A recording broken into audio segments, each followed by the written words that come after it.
Qui pourrait, à tes yeux, t'incarner au cinéma ? Quel pays t'a le plus marqué dans tes voyages ? Quel est le vêtement que tu possèdes auquel tu tiens le plus ? Comment gères-tu les conflits ? Quelle chose aimerais-tu effacer de ta mémoire pour la revivre pour la première fois ? Quel est le truc cher le plus inutile que tu aies acheté ?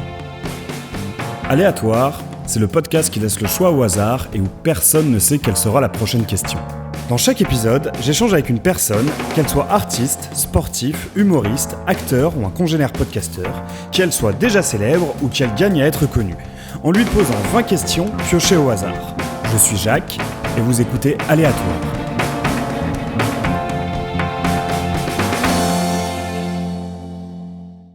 Eh ben écoute, on est parti. Du coup, bonjour à toutes et à tous, chers auditeurs et auditrices d'Aléatoire. Je suis très content de vous retrouver. Je suis très content de vous retrouver en compagnie d'Arnaud. On est d'ailleurs chez lui à Aubervilliers. Je sais pas si tu veux dire d'ailleurs ta ville. Je peux l'enlever en fait, ça. Salut Jacques, si on peut dire ma ville. On peut dire ta ville. Très bien. 93, 9 cubes. Ça fait une éternité que j'avais pas entendu 9 cubes. Les gens étaient revenus à 9-3, je trouve que ça allait très bien. Du coup, alors t'es là parce que, pour ceux qui se souviennent, Mugen a demandé à t'entendre sur le podcast. Et de toute façon, j'avais déjà envisagé de te proposer, mais là, ça me faisait une occasion de t'aborder facilement. Donc, alors, yes, Mugen. Tu bosses essentiellement dans la musique, voire tu bosses dans la musique. Ouais. On a fait un petit tour avant de commencer l'enregistrement de tout ce qu'on allait aborder. Donc, t'as commencé par un média en ligne qui s'appelait donc Das What's Up. Ouais. Donc moi je suis nantais d'origine. Ok. Et c'est mon premier projet post-études, on va dire. Je devais avoir 18-19 ans. Et puis j'ai monté un site, donc ouais, Das What's Up à Nantes, avec un bon ami à moi qui était mon meilleur ami, qui était vidéaste. Ok. Donc on faisait du blogging. On bloguait sur pas mal de conneries. Du genre des featuring improbables, Snoop Dogg, Jean Rock. Tu vois, on s'amusait à dénicher des trucs avec un esprit un peu, tu vois, cinglant quoi. Gentil mais cinglant. Et puis petit à petit on a commencé à faire de la vidéo, on a shooté tu vois d'abord des vidéos de mémoire urbex, culture skate, ouais. On allait voir tous les potos tu vois qui étaient un peu dans des disciplines qu'on aimait bien, graffiti aussi, des collectifs de graffeurs à Nantes et tout ça. Et puis petit à petit tu vois notre nom il a un petit peu tourné, on avait rencontré je crois les mecs de Fix Pencil sur une radio, qui étaient aussi des... Alors eux c'est deux mecs de Nantes à la base qui avaient un groupe avec Nekfeu qui s'appelait 5 majeurs. Ah oui, ok. Ils étaient 5 avec Esquisse et Unam. Ouais.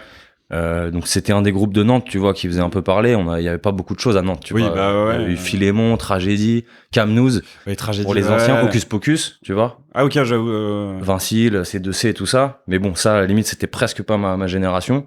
Et puis du coup, donc sur 2 ans, tu vois, donc on monte ce projet. Moi, l'année d'après, je suis déjà sur Paris et je commence à démarcher des mecs. Mon gars vidéaste, tu vois, Mathieu, le Dude, SO à lui. Il est québécois d'origine, il vit à Montréal maintenant, tu vois. Donc on s'intéressait aussi vachement à ce qui allait devenir, ils appelaient ça Pew Pew, la nouvelle scène électronique canadienne. Ouais. À l'époque, on fait la première interview de Ketranada. Ok. On la filme, mais l'image est pas ouf, donc on la sort par écrit, tu vois, d'un commun accord. Ouais. On avait fait un live retranscrit. Lui, il était en DJ, tu vois, DJ set à Montréal. On l'avait diffusé sur notre site en live. Okay. Pour nous, c'était un truc de ouf. Bah ouais. On avait fait 5 vues. En live, tu vois, avec le décalage horaire aussi, mais tu sais, pour nous, c'était un truc de ouf, genre ça y est, tu sais, ça y est, on y est, mais non, pas du tout. Et donc ça, c'était... Putain, 2008, je suis pas très fort avec les dates. Ah ouais, mais... 2008, 2009, non, c'était il y a 15 ans en arrière, mettons, 2022... Donc 2007... Non, je dis une bêtise, ouais. 12-2013, mettons. Ok, 2012-2013. Ouais, parce que déjà, faire du live à cette époque, c'était assez... Enfin, c'était pas aussi commun que maintenant, ou pour le coup... Et donc, on identifiait des profils, tu vois, ça, cette connexion avec Ketra, elle s'était fait via une certaine Aïcha Severtu, qui est DJ, tu vois, aussi aujourd'hui, qui tourne pas mal et tout. Donc, on faisait un peu des trucs comme ça, on voulait créer des contenus, tu vois. Au début, on bloguait en attendant d'avoir des connexions. Ouais. Ensuite, notre nom, il tourne un peu, on commence à faire quelques clips. Et puis, tu vois, on s'est fait plaisir. On a clippé Gros Mo, on a clippé Grumps, on a clippé L'Homme Pâle plus tard avec Fix Pencil quand ils avaient un groupe Fix Pen Singe. Low School, un gars avec un masque de singe aussi à Nantes. Bon, tu vois, on a dû faire une dizaine de clips jusqu'à ce que Hip Hop Session, le gros festival de Nantes, il nous confie la réalisation d'une web émission pour le festival. Donc, on avait reconstitué un appartement, il y avait un peu de budget, tu vois. Et puis, mon gars, le Dude, il était à la réal, il faisait aussi le host. Et il recevait en français et en anglais sur des formats de 30 minutes un peu libres, tu vois, où le mec pouvait choisir des vinyles, s'installer dans le coin cuisine, tu vois, c'était un peu au gré de ce qu'il voulait faire. Donc il y avait eu des bonnes interviews, il y avait eu Vince Hill, il y avait eu Apollo Brown, il y avait eu Claire Soul Forces de Détroit. Ok. Il y avait un sociologue qui présentait un livre. Donc ça, en gros, c'est la fin du projet d'As Was Up, c'est la 2e année. Moi, je suis sur Paris, j'ai un peu plugué avec des artistes parisiens. Lui, il est resté à Nantes, et puis tu vois, le blaze il tourne un peu. Et puis en fait, comme souvent, tu vois, ce premier projet, ça a été plus un marchepied Bien sûr, ouais. pour l'un et pour l'autre. Mais on a en fait basculé sur la suite quand ça aurait pu devenir sérieux. Quand ça aurait pu Quand devenir. Hip Hop Session, tu vois, je te parle du truc, il nous donne un Contact vrai et tout, billet. Et puis mon gars, il commence à avoir des vrais skills. Ensuite, il a bossé pour le label de Vince Hill, tu vois, lui, Ok, ouais. en DA et tout. Maintenant, je crois qu'il est plutôt dans les films publicitaires à Montréal. Et il a un vrai talent, tu vois. Mais en gros, comme beaucoup de vidéastes, le côté clip de rap, ça l'a assez vite fait chier. Ouais, ouais. Donc on a basculé, tu vois. Et donc moi, j'avais déjà un pied sur Paris. J'avais repris mes études après avoir fait une année à Dublin, tu vois, post-bac. Et puis je rencontrais des gens à Paris. Je développais un peu d'As Was Up. Et puis j'avais mis un pied, tu vois, dans un label qui s'appelait Elzedo Records. Ok. Donc ça, c'est mon projet d'après, où on avait fait des vidéos avec d'As Was Up pour Laurent Mémy, qui s'appelait l'Artisan à l'époque, qui s'appelle LVMX aujourd'hui, qui était le boss du label Elzedo Records. Ok. Donc qui est un label parisien qui avait déjà une 15aine d'années, tu vois, quand on s'est rencontrés. Qui a signé qui? Donc eux, ils avaient Iris et Arm. Arm de Psychic Lyrica, en duo donc avec Iris, ça c'était un projet one shot. Il y avait Seth qui faisait partie du collectif Olymp Mountain avec Grums à l'ancienne, tu vois. Ok. SEPT, hein, pas celui qui fait du horrorcore. Ouais. Ok, d'accord. Ouais. Un mec de Montreuil qui a fait un disque justement avec Laurent qui s'appelait l'Artisan. Donc c'était l'Artisan, le jeu du pendu. Ça c'est une des belles sorties du label. Il y avait Soclac, un graffeur rappeur de Montreuil, Titi parisien et tout, que les mecs de, tu vois, de l'époque Quality Street et tout, ils se rappellent. Et il y avait Taipan. Ok. Oui. Moi en fait, j'ai rejoint le label que je suivais, tu vois, assidûment depuis Nantes avant d'arriver sur Paris. Et en fait, j'ai fait un mémoire, tu vois, au bout d'un moment dans mes études sur les logiques de diffusion des musiques urbaines. Je m'intéressais. Ouais, voilà, exactement. À Paris 3? Non, j'étais dans une école qui s'appelait l'EAC. Ah, j'ai aussi fait le AC. Ok, bah c'est marrant, je connais plusieurs profils, notamment Hyacinthe, qui rappe, il y a Duke Kelly aussi qui rappe aussi. Oui, mais Duke Kelly, je connais aussi. Ouais, on était à l'EAC plusieurs en même gars, temps. tu vois, ils sont passés. C'est marrant. Ça fait très longtemps qu'on s'est pas connecté, mais on a raidé un peu à une époque avec Duke Kelly. Non, c'est marrant, tu vois. Ouais. Ben ouais, je vois très bien. Ok, d'accord. Mais je sais qu'il y a 2-3 écoles comme ça qui proposent des formations, un peu dans ce. Et donc mon mémoire, j'ai choisi d'axer ça sur les logiques de diffusion en gros de ce qu'ils appelaient les musiques urbaines, parce que je questionnais aussi le terme et tout. J'ai choisi des profils que je voulais aller voir, des labels indés et des labels, tu vois, majors. Et parmi les indés, il y avait Elzedo. Le roster m'intéressait beaucoup. Je démarche Laurent à la base, qui est le gérant du label, pour un entretien, tu vois, dans le cadre de mon mémoire. Très vite, je lui dis j'ai besoin d'un stage pour la fin d'année. Et en fait, ma dernière année de master, si tu veux, 3 jours semaine, je suis déjà en train de bosser pour le label. D'accord. On a déjà décidé qu'on allait s'associer. On rencontre Samir Hamad. Et en fait, l'année d'après, donc je rajoute quand même quelques blazes pour revenir sur Elzedo en détail. On a un peu le temps. Oui, on a le temps. Ah bah on a le temps que tu m'accordes. Si je parle trop, de toute façon. De toute façon, on a. Tu me fais un signe si c'est juste on avance. Miguel, mais attends, juste avant qu'on revienne sur les blazes de Elzedo Records, je trouve que, enfin, d'As Was Up, ça me parle vachement parce que comme début de parcours, ça me rappelle un truc que tu connais peut-être vu que tu viens de Nantes et qui viennent de Nantes, des mecs qui s'appelaient Two Guys One TV, dont un mec qui s'appelle Maxwell. Ok, non, je connais pas du tout. Rien. Non. Et en gros, mais ça m'intéresse. J'ai quitté il y a longtemps, Nantes. Ils ont globalement le même parcours que toi, mais pour le métal, et à peu près à la même période, donc fin des années 2000, début des années 2010. Grosse ville de métal, Nantes aussi. Ah mais ouais. Pas que le Hellfest, ils ont même pas attendu le Hellfest pour être chaud. Ah bah non, ils ont lancé leur chaîne YouTube qui s'appelait Two Guys One TV, et un peu comme toi avec le festival hip hop, il y a le Hellfest qui les avait appelés pour faire une émission mensuelle, je crois, avant une édition du Hellfest. Ouais, donc marrant, je trouve ça assez drôle comme trajectoire assez équivalente, avec des parallèles quoi. Et ils étaient à Nantes. Je connais pas du tout. Il est venu sur Paris. Maintenant, il est revenu. Il est retourné à Nantes. Il est tout seul maintenant. J'espère le recevoir d'ailleurs dans Aléatoire. Two Guys One TV. Two Guys One TV. Ouais. Maintenant, je crois que Two Girls One Cup. Évidemment, ouais. C'était une. On aime bien. Une référence à ça. Et maintenant, c'est juste Maxwell tout court. Il fait beaucoup de vidéos maintenant avec un mec qui s'appelle Al 236. Je sais pas si ça te dit quelque chose. Un mec qui fait des vidéos sur des imaginaires. Il a fait des vidéos sur Hellraiser, sur tous les Elden Rings. Mais tu vois, j'ai presque plus aucun ami d'enfance à Nantes. Il me reste ma sœur. Sinon, tu vois, ça fait presque 15 ans, à quelques exceptions près, que je suis un peu déconnecté de la scène nantaise, tu vois. Et Mais je noterai ça, tu vois. Ouais, Et j'en parlerai à mes gars nantais, à mon avis. Il y en a dans le lot qui doivent connaître. Mais du coup, on revient sur les blasts de LZO Record. Donc ouais, parce que là, je te parlais du rap, tu vois. Donc je t'ai cité les artistes rap, tu vois, qui faisaient partie du roster. Il y avait aussi, et en fait, au moment où je rencontre Laurent, il est en train de basculer, tu vois, d'une logique de ça fait 10 ans que je bosse avec des artistes rap, de je veux accompagner des beatmakers avec qui on bosse déjà. Ok. Et donc, cette première année où on bosse ensemble, tu vois, l'idée c'était vraiment d'axer le label sur une logique beatmaker. Il y avait le Parasite, donc qui bossait avec Seth, qui bossait aussi avec Grumps et qui était au sein du collectif Olympe Mountain dont je te parlais, où ils avaient tous des noms de divinités grecques, tu vois. Ok. C'était des alter ego d'eux-mêmes, etc. Du coup, alors juste pour ceux qui ne sauraient pas, un beatmaker, c'est quelqu'un qui fait la musique pour un rappeur. Producteur musical, voilà. On peut dire aussi. Un faiseur de son. Et c'est le compositeur, quoi. Ouais, compositeur, ouais, t'as raison, c'est ça le vrai terme. Il y avait aussi G Bonson, un mec de Tours qui faisait de la musique instrumentale. Freddy Adaden, qui a sorti un album instrumental down tempo qu'on pouvait raccrocher à l'époque. Tu sais, il y a Wax Taylor qui venait de pop, qui avait un côté un peu trip-hop, down-tempo. Freddy Adaden, c'était un ancien rappeur d'un groupe de Saint-Étienne, si je dis pas de bêtises, la 9e colonne, il s'appelait Defré Baccara avant. Et donc tu vois, on parle de mecs, ils arrivent à 35 ans ou 40 ans. Bon, lui, c'était son cas en tout cas. Et ils arrivent à un niveau de production où vraiment, les instrumentales, elles suffisent à elles-mêmes, tu vois. Ils travaillaient des samples. Donc j'ai mon son plutôt sur un côté groove. Freddy Adaden vraiment sur de la musique lancinante et triste, tu vois, avec des très beaux pianos hyper sensibles, tu vois, des disques que tu peux écouter en chialant, vraiment. Et donc tout ça, si tu veux, tout le catalogue LZO, ils ont toujours sorti donc c'est un peu mon école, tu vois. L'artisan, Laurent, c'est le premier gars vraiment qui avait de l'expérience, tu vois, que j'ai côtoyé, avec qui on a bossé ensemble. Et donc il y avait vraiment le savoir-faire et le côté 10 d'exception.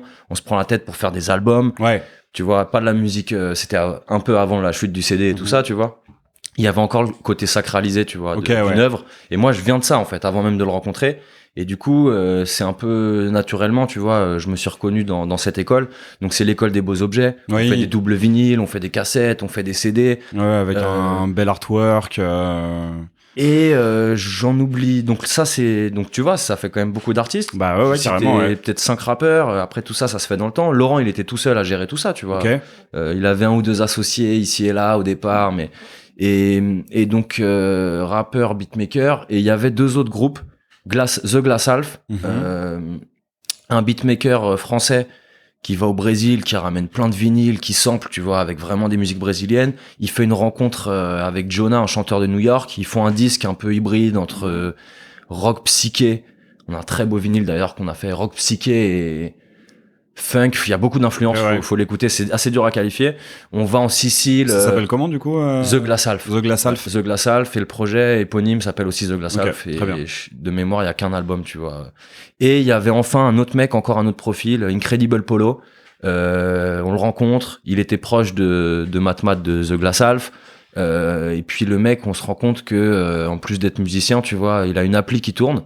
Ça s'appelle Incredibox. C'est sa tronche en cartoon. Ah, c'est lui qui fait beatboxer. Enfin, toi, tu beatbox avec lui en appuyant sur une touche, tu déclenches des actions à l'écran et tout. Ouais, je me souviens très bien de ce follow énorme, tu vois.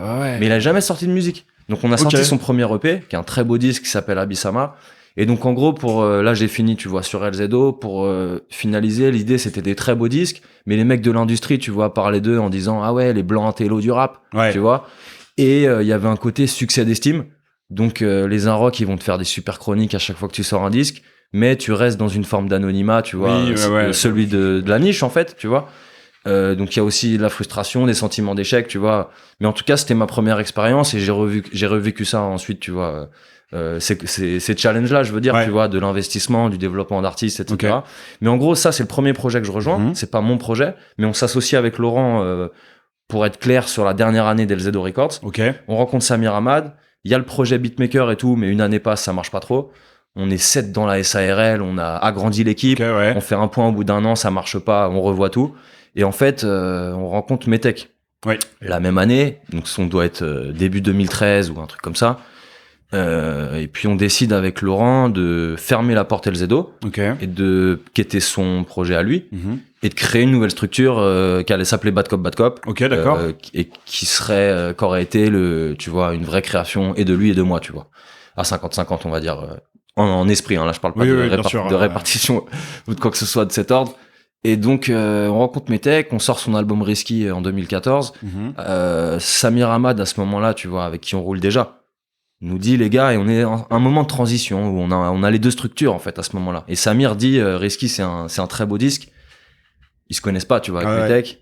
Et il dit, moi, je veux être Bad Cop, Bad Cop. Ok. Parce que j'ai compris que ce premier disque, Bad Cop, tu vois, c'est l'album de Metek, Risky. Et je trouve que c'est un niveau d'excellence, quelque part, tu vois, où j'ai envie d'être accompagné par ça, plutôt que par Elzedo, tu vois, qui a un passif et qui, tu vois, donc il aimait bien le côté nouveau départ. Donc en fait, naturellement, on se dit avec Laurent, ok, Elzedo, ça reste ton truc à toi, tu gères ton back catalogue, tu vois, on arrête de bosser avec tous ces artistes-là, ça s'était fait dans le temps, tu vois, au cas par cas, quoi. Mais tout ça, c'était un peu de toute façon ses affaires à lui. Et puis, donc 2014, on sort Risky, le premier album de Metek, on sort Perdant Magnifique, l'album de Samir Hamad. On a une très très belle année sur 2014. Et donc ça, c'est en gros, la première année de Bad Cop. Et dès 2015, Laurent, il quitte, en fait. Et donc, depuis 2015, je gère seul, tu vois, Bad Cop, c'est le label, mais en fait, il y a que Samir. Elzedo alors, il a toujours un back catalogue, je pense, sur Elzedo. Mais non, Laurent, il a eu aussi pas mal d'autres projets. Il a accompagné d'autres artistes depuis. Il s'est aussi associé avec d'autres producteurs, tu vois. À un moment, il faisait des loops, il produit aussi des gars. À un moment, il était dans des activités studio. Bon, tu vois, il a fait sa route. Mais j'ai continué, par contre, de le solliciter dans le temps, tu vois, des fois, pour des prods. Il produit aussi. Il beatmaker notamment aussi, pour Metek. Pour Samir, c'est arrivé aussi. Des fois pour des remixes, des fois pour des mix. Donc, tu vois, on a arrêté d'être associés à partir de 2015. Mais on a toujours gardé de bosser ensemble. D'une autre manière, quoi. Et puis quelques années après, il avait fait intégralement un EP avec Metek, Piscine, avec son associé Biof. Donc tu vois, on est resté. Mais en tout cas, voilà, Bad Cop dans l'ordre, c'est ce que je fais quand même. C'est une grosse partie de mon activité depuis l'existence du label, tu vois, en 2013. Et puis je suis tout seul avec Samir et Metek depuis 2015, quoi. Ok, d'accord. Derrière cette structure entre guillemets, parce qu'en fait, tu vois, il y a que moi derrière. Des gens qui suivent le label, tu sais, ils se disent label. Oui. Il y a des mecs qui me connaissent juste d'internet, mais ils me connaissent quand même. Et tu sais, ils me disent ah ouais, en fait, c'est toi qui envoie les newsletters. Ah ouais, c'est toi qui fais la promo. Ah ouais, c'est toi. En fait, les gars, il y a que moi. En fait. Dès que tu vois une action, c'est moi, tu vois, puisque. On est sur un truc même si niche et passionné. Donc, complètement. Pour le coup, oui, t'as compris que je venais plutôt des musiques extrêmes à la base, même si je suis à fond dans le. Je pense que ça nous fait un point commun, même si c'est pas les mêmes esthétiques. C'est pas les mêmes esthétiques, mais c'est la même façon de fonctionner, tu vois, et où ils ont des gros artistes qui tournent le monde et ils sont non, je suis tout seul en fait. Et mon dressing room, il y a pas de vêtements. Par contre, il y a tous les vinyles que je dois envoyer, tous les. Ok. Et du coup, sur Bad Cop, il y a Metek, il y a Samir Hamad et c'est les deux seuls artistes dont tu t'occupes ou t'as aussi signé d'autres artistes Alors non, c'est les deux seuls artistes sur Bad Cop et pour toujours ce sera comme ça. Ok.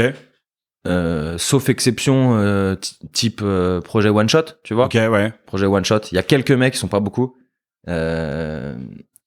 Où je pourrais faire une entorse, tu vois, et dire ok, lui, ce projet, tu vois, j'ai envie de le sortir. Il y a eu 2 cas qui se sont présentés comme ça, et puis je ferme pas la porte, tu vois. Je veux pas les nommer parce que je veux pas me porter la poisse, mais on ferme aucune porte. Mais quand même, j'y tiens quand même à ce que ça reste comme ça, tu vois. C'est un projet qui a été pensé pour eux. Ils ont rien à voir l'un avec l'autre, tu vois. C'est 2 propositions très très diverses, mais la structure, tu vois, elle leur est dédiée. Et par ailleurs, je bosse avec plein d'autres artistes qui ont d'autres, tu vois, typologies, mais je bosse autrement. C'est pas relié à Bad Cop. Je fais de l'accompagnement, je fais du conseil, tu vois. J'ai d'autres manières il y a un côté, tu vois, le côté dénicheur de talent, où ils vont dire talent de scout. C'est toujours un truc, tu vois, qui m'a beaucoup intéressé. Mais c'est jamais dans l'optique de je vais les signer sur mon label. Moi déjà, je suis seul. Tu vois, Metek c'est déjà très costaud, Samir c'est costaud aussi. J'ai déjà 2 artistes en management, tu vois, et ça, je sais aussi, j'ai fait d'autres expériences de management avec des artistes. Quand tu signes quelqu'un entre guillemets ou quand tu t'engages, je dis entre guillemets parce qu'à l'échelle de l'indé, tu vois, ça va rarement avec une grosse avance, etc. Mais même quand tu t'engages, tu vois, il y a des responsabilités, tu vois, qui vont avec ça. Ça peut être très chronophage et tout, même, tu vois, dans les milieux en développement. Et donc voilà, j'ai arrêté de penser, mais certains le font, hein. Mais moi, je peux pas manager 15 artistes, c'est impossible. Oui, non, bien sûr. Ouais. Donc, il y a 5-6 ans, j'ai arrêté de chercher des artistes à manager. Ouais. Okay. Je me suis reposé des fois une ou deux la question, tu vois, au fil de certains projets, parce que tu vois, t'as des amitiés avec des gens où tu te sens très proche d'un projet et puis il y a une opportunité. Ouais. Mais en fait, ouais, ça me va bien comme ça et j'accompagne d'autres artistes plutôt sur de l'événementiel ou sur de la promo. Oui, ça on va y venir du coup. Mais sur d'autres formats, ouais, moins dans le temps en fait, tu vois. Parce que du coup, pour concrètement, si je peux m'exprimer ainsi, tu fais quoi pour et avec Metek et Samir Hamad? Donc Metek et Samir, j'ai un rôle de producteur. Bon, producteur dans le sens, s'il y a à fabriquer des objets, tu vois, c'est moi qui vais trouver l'argent. Ok. J'ai un rôle de DA. Qui est différent avec Samir et Metek, parce que Metek, on est vraiment ensemble en studio, tu vois. Et Samir, je suis une des deux personnes qui consulte dans son process d'enregistrement, qui est un process très personnel, où il est tout seul. Oui, ça s'entend. Quand il enregistre sa musique, tu vois. Donc c'est assez différent. Mais ouais, donc il y a la DA, il y a tout ce qui est gestion de la com, tu vois, bon, les réseaux sociaux et tout, même si... chacun ils ont leurs espaces, tu vois, il y a toujours une ou deux pages qui gèrent eux-mêmes, mais bien sûr, ouais. Bon, toute la com, je pourrais dire comme label en fait, sur les sorties, le web, la promo, aller chercher les playlists, tout l'administratif, les déclarations SACEM. Ok, oui, bien sûr, vois, ouais. Le développement, donc je fais le tourneur, je fais l'attaché de presse, je fais et en fait, ouais, il y a pas vraiment un terme, tu vois, enfin à mon goût, qui résume tout ce que je fais. À un moment, je disais agent d'artiste ou impresario, que je trouve un mot plus joli que. Oui. C'est manager, c'est un vieux terme, tu vois. Bah ouais, mais qui a son charme, qui a effectivement. C'est un peu pompeux tellement c'est désuet, tu vois. Ouais, mais moi je comprends. Mais après, pareil. Je te suis sur impresario. Mais tu vas jamais m'entendre dire à quelqu'un, je suis directeur artistique. Ouais. Tu vois. C'est peut-être un truc que je vais mettre dans une bio Tinder, mais j'ai honte de le faire. Tu vois ce que je veux dire? Je vois très bien, ouais, ok. Et donc, ouais, t'es aussi tourneur et booker, pour les deux artistes. Donc, c'est par toi qu'on passe pour les faire jouer. Après, il y a des moments, et l'un et l'autre, tu vois, où il y avait pas de concert. Soit parce qu'ils voulaient pas en faire, soit parce qu'on s'est mangé 2 ans de Covid. Ah ouais, il y a eu ça aussi, c'est vrai. Là, je parlais plutôt des années précédentes. Mais on n'a pas fait beaucoup de concerts, tu vois, sur nos belles années, sur la naissance du label, en gros. Les belles années discographiques, tu vois. La sortie de ces 2 albums, qu'on lançait le label. Metek, c'était, tu vois, son premier projet solo, alors qu'il était déjà connu dans le milieu et tout. Et Samir, qui avait déjà 2 projets à son actif. Pour lui, symboliquement, c'est son premier projet. Il y a Justin Herman avant, qui considère quand même comme un projet album. Mais Perdant Magnifique, c'est vraiment le moment où il éclot, tu vois. Oui. Et donc ces années-là, ouais, je te dis, je m'inscris un peu aussi, malgré moi, hein, dans cet héritage LZO, on a eu des succès d'estime. Et on a pensé qu'il allait se passer des trucs. En fait, bon, ça se passe jamais aussi bien que t'aimerais, mais on n'a pas transformé avec beaucoup de concerts. Là, je parlais des lives, tu vois, on en a fait quelques-uns, il y a eu des belles dates, mais c'était assez rapide, en fait. 2014, on a dû en faire 2. Et 2015, 2016, 2017, donc tout ça, on est bien avant le Covid, tu vois. Ouais, effectivement, ouais. Il y avait pas une vraie volonté de monter un show, de faire une scène et tout. C'était un peu au coup par coup, tu vois. Ouais, j'étais pas encore très très investi là-dedans. C'est plus à partir de 2016, 2017 que vraiment, par d'autres biais, hein, je commence vraiment à m'intéresser au booking, à l'organisation de soirées. Et puis là, bon, Samir maintenant, il part, il fera, si tout va bien, il fait sa première tournée, tu vois, l'année prochaine. Mais ouais, en tout cas, les concerts, c'est un truc que j'aime bien et c'est une grosse partie de mon activité aussi et c'est un truc que je prends le plus de plaisir à faire en fait. Booker des artistes, organiser des événements et faire vivre la musique sur scène, qui rencontre le public et pour l'artiste et pour les gens, tu vois, c'est un truc qui me fait kiffer. À part les gens des salles, s'il y a des gens des salles qui écoutent ou qui écouteront ce podcast, détendez-vous un peu. On est là pour travailler. On est là pour travailler. Il faut faire de l'argent, mais il faut aussi protéger la culture. Donc détendez-vous un peu. On n'est pas contre vous. Ok. Et du coup, c'est un peu dans cette même optique donc de travailler le live et les soirées que t'as monté IC Agency. Ouais. Avec un ancien de mes camarades de classe en plus. Ah, tu que je connais, salue, Aloïs. Aloïs. C'est vrai. Ouais. On était au Celsa. On était au Celsa ensemble pendant 6 mois. Du coup, ça c'est ton projet le plus récent. Ça a 1 an, 2 ans. Ouais, ça c'est l'année dernière. Ok. Ça a une année pile, je dirais, ouais. Donc ça va faire 1 an. À Loïs, ouais, on s'était rencontrés. La première fois, on s'était rencontrés chez lui, et c'est la première fois que je rencontrais Mugen aussi et Yuri. Je crois que c'était Vinzi, tu vois, Napoléon, la Faussette, qui nous avait connectés. Et puis je savais qu'il était avec l'équipe Swamp Diggers, tu vois, dont je pensais que du bien. c'était un des rares sites, tu vois, que j'avais suivi sur l'ère web, tu vois, post presse papier, quoi, où vraiment ça m'intéressait. Et donc on s'était vu chez lui, il avait une maison marrante, une trappe. Après, Ouais, tu te rappelles, j'y suis allé quelques reprises. On y était allé avant d'aller à un concert de City Morgue ensemble. Ok. Et ouais, c'était assez surprenant, ouais, comme maison. Ouais, j'aime bien vraiment ce une trap house, ce genre de quoi. spot. Et donc on s'était vu, tu vois, et puis quelques mois avaient passé, tu vois, on n'avait pas plus parlé que ça, quoi. Et puis un jour, il m'avait passé un coup de téléphone pour me dire j'ai envie de faire un move, là je suis dans une situation où, tu vois, je veux démarrer un projet, Ouais. j'appelle un peu tous les gars que je peux connaître qui sont dedans pour un peu comprendre comment eux ils fonctionnent, tu vois, comment ils font leur beurre aussi et trucs. Ouais. Et puis ça m'a un peu, donc on a échangé, moi j'aime bien faire ça, tu vois, avec les gens, échanger des tips ou des sur le milieu ou des trucs, tu vois. Je veux dire, on est des indés et c'est on s'aider les uns les autres, Bien tu sûr, vois. ouais. Donc je prends facilement le temps, tu vois, pour échanger avec des gens. Et puis je m'intéresse aussi, ouais, qu'on s'aide les uns les autres, pour le dire vite.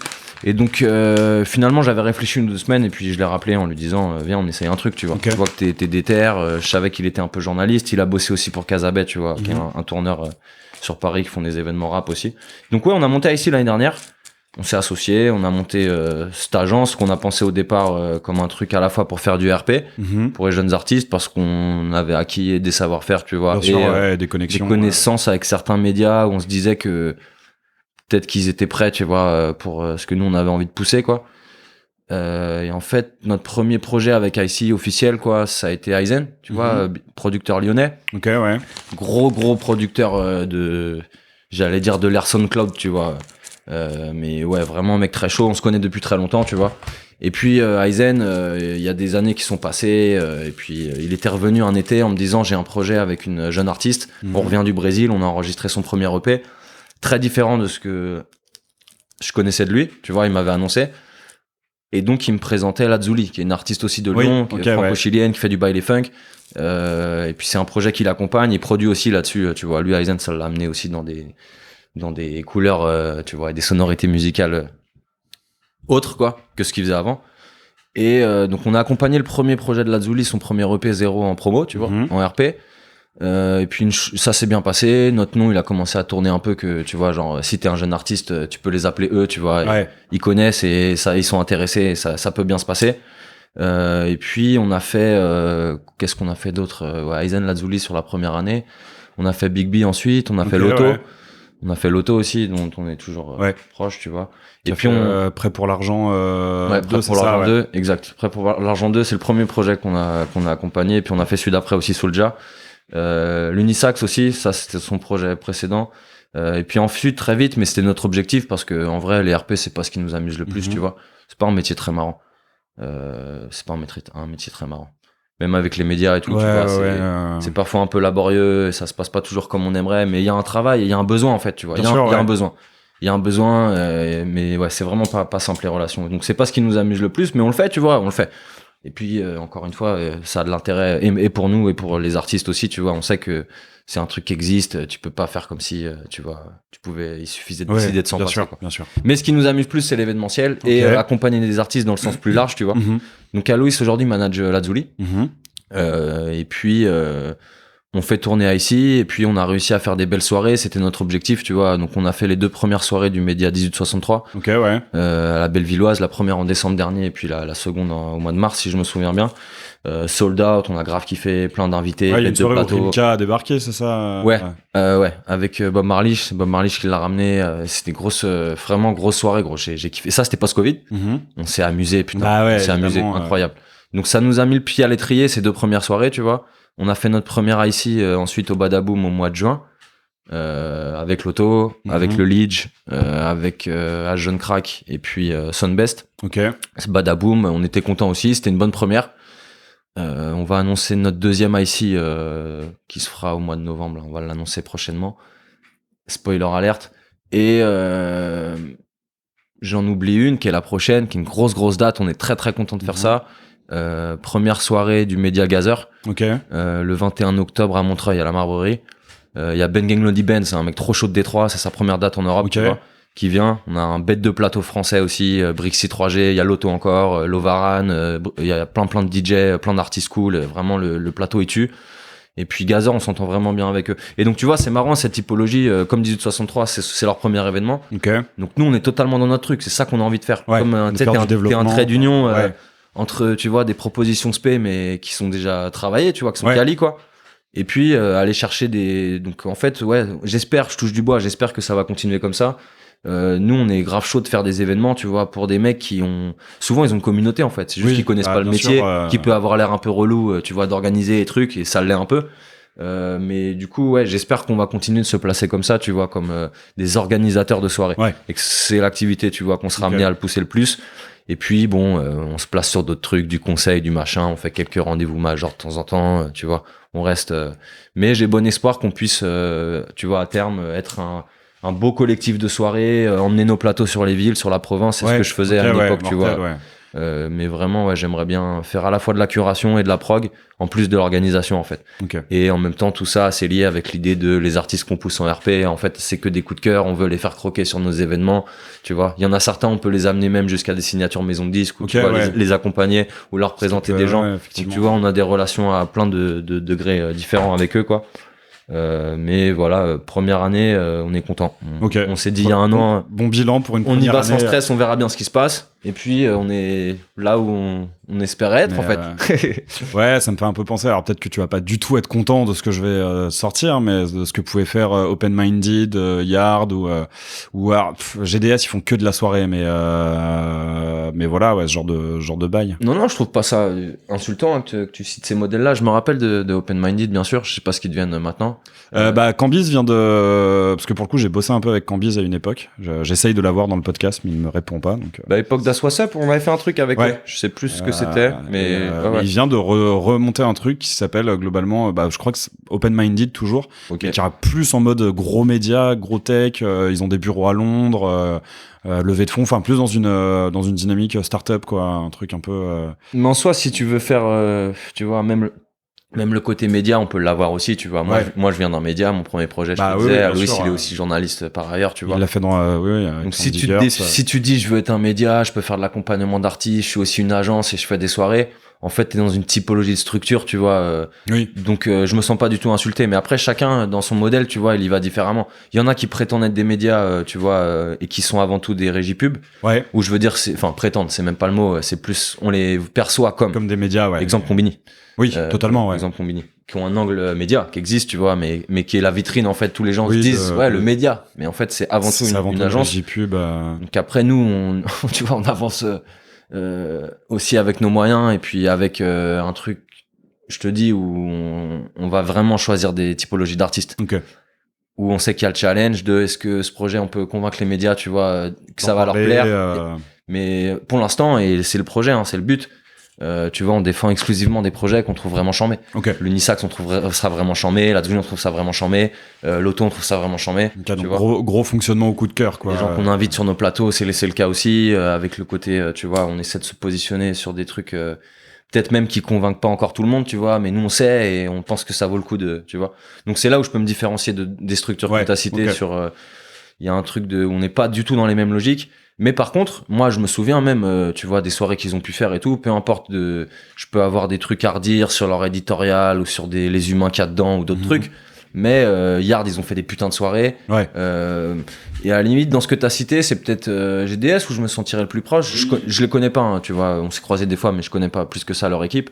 Mais sur l'expérience soirée, ça m'a plu vraiment, il s'est passé un truc, tu vois. Ils ont ramené une énergie et tout. Je me sens plus proche de ça. Ok, très bien. Écoute, je sais pas si tu veux rajouter des choses, pardon, ou si on passe aux questions. On a déjà dit beaucoup de choses, hein. On a déjà dit beaucoup bavard comme ça. Hein. Écoute. Après, j'ai entendu Mugen, il a fait 30 minutes d'intro, il a dit ouais, c'est beaucoup, t'as dit tranquille. Je me suis dit bon, allez, ok. C'est vrai. On prend le temps quand même. Du coup, à quel point le passé des gens excuse-t-il leur comportement pour toi? Ouais, on commence tout de suite avec une un peu profonde, un peu. Question deep. Question deep. Je connais pas mal de gens, tu vois, qui sont sur l'idée de l'individu, tu vois, et de vas-y frère, on a tous des problèmes. On a tous des problèmes. Donc il y en a qui vont dire, tu vois, ok, auquel passaient des gens, tu vois. Je vais pas te dire Bourdieu, on est des produits de nos environnements, etc. Donc moi, je suis plutôt de l'autre côté. Ouais. Je suis plutôt très à l'écoute Ok. des parcours des uns et des autres, des traumas de chacun, tu vois. Je pense que c'est très très difficile de se mettre dans les pompes de quelqu'un, tu vois. Bien sûr, ouais. Même si, tu vois, il y a des groupes sociaux, on peut, tu vois, se ressembler de certaines manières et tout. Mais je me méfie vachement de ce que tu crois percevoir de quelqu'un quand tu le rencontres, Ok, tu vois. ouais. Et donc je suis un peu loin de la question, mais tu vas voir où je veux en venir. Oui. C'est que c'est pas que je vais excuser. Alors excuser c'est fort, tu vois. Excuser c'est fort. Si tu donnes une excuse, tu donnes une carte blanche à quelqu'un, ah ouais t'as souffert, ah d'accord, bon t'as souffert. Ouais. T'as souffert, alors tu peux, tu vois, niquer la vie des autres, tu vois, et ouais, faut le comprendre et tout. Donc je pense que comme souvent sur des questions aussi, tu vois, dures que ça, s'il y a une question d'équilibre. Bien sûr, ouais. Il y a une question d'équilibre. Tu peux ni être trop d'un côté ni de l'autre, tu vois. Donc je vais pas bêtement, tu vois, justifier des trucs que je trouve horribles sous prétexte que le mec a souffert. Mais par contre, j'oublie pas, tu vois, j'oublie pas des profils ou des choses, tu vois, qu'en psychologie même ou de mon expérience, tu vois, j'étais assez proche de certaines choses pour comprendre, tu vois, Ouais. des environnements même dans lesquels moi j'ai pas grandi ou tu vois ce que tel ou tel trauma. Après, on a chacun nos traumas, on a chacun nos névroses. Et je respecte, tu vois, ceux qui... Mais tu sais ce qu'on dit, souvent les gens qui sourissent le plus ou qui sont les plus rieurs et tout, c'est en fait eux, ils ont les plus gros traumas. C'est les plus tristes. Et donc on a chacun un mode de guérison comme ça différent, tu vois. Donc excusez, voilà, là on est vraiment dans la question de la morale. Tout dépend quel acte, tu vois. Il y a des actes, c'est ça, ouais. il y a des actes qui sont impardonnables, sûrement. Quel que soit où moralement on doit même pas rentrer dans la question de ah ouais mais Ouais. tu vois, peut-être, mais en tout cas c'est très subjectif, c'est à la limite de chacun. Et moi je te dis, j'ai quand même pas une tolérance parce que par ailleurs je suis pas trop un mec du pardon, tu vois. Ok. J'essaye, je travaille sur moi, tu vois. Mhm. En tout cas j'oublie pas, je suis un petit peu rancunier. Ok. Mais jamais je vais te casser les couilles et tout, c'est plus moi je garde ça à l'intérieur, je garde ça avec moi, tu vois. Ok. Ouais.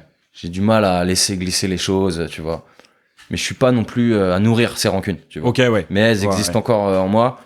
Et donc voilà, pardonner, ça on sait que c'est pardonner, c'est le pardon, tu vois. Excuser, c'est noble. Donc arriver à pardonner, tu vois, c'est bien. Mais je te dis, à la fois j'ai du respect pour les gens qui ont une force, tu vois, mentale. Mhm. Et qui peuvent, tu vois, ils se comportent bien, ils ont vécu des trucs durs, mais vas-y, ils arrivent à être sur la bonne voie, à faire les bons choix. Donc ça m'inspire le respect, évidemment.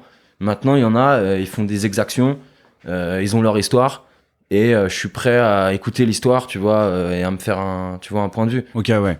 Et je suis vachement attaché à l'idée de la nuance, et je pense qu'il y a plein de, tu vois, il y a la complexité des idées, des parcours de vie, tu vois, et des gens, quoi.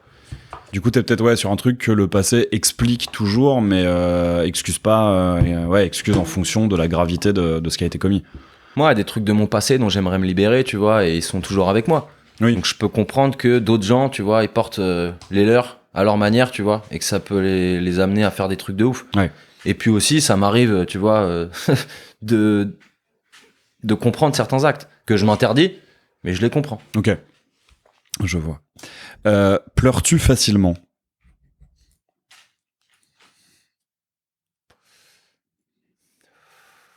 Peut-être plus facilement ces dernières années, ouais. Ok. Quand j'étais jeune homme, Mhm. j'ai eu 10 ans de ma vie, je dirais, où j'ai pas lâché une larme, Ah tu oui. vois, jusqu'à en venir à m'en inquiéter presque. Ok, ouais, je vois. T'es Ouais. bizarre, mec, tu vois. Tu vas à des enterrements, t'enterres des gens de ta famille. Pendant 10 ans, j'étais un peu, tu vois, bloqué lacrymalement. Mhm. Et puis, T'es allé en manif, tu t'es pris un coup de gazeuse et tout de suite Non, c'est ressorti. la vérité, ça, c'est mon côté sad boy emo. C'est des histoires avec des femmes, tu vois, Ouais. sérieuses, qui m'ont laissé, tu vois, des traces, qui m'ont un peu, tu vois, fait repleurer, j'allais dire. Mhm. Et puis, depuis, tu vois, ouais, je peux, même, tu vois, un film poignant, un truc, ouais. ça peut m'arriver d'avoir une petite montée, tu vois.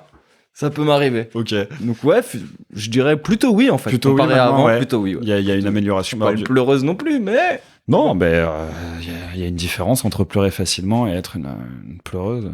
Quoi que ça veuille dire. En tout cas, Mais, ça m'arrive. Ça m'arrive. Du coup, alors je crois que la question existe déjà, mais je vais la poser. Ce serait quoi le dernier film qui t'ait fait pleurer?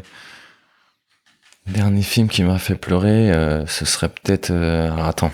Parce que j'en regarde beaucoup des films. Je t'ai dit que j'avais pas une très bonne mémoire. Je suis un genre de cinéphage, tu vois, où je peux en regarder 6, 7, tu vois, d'affilée.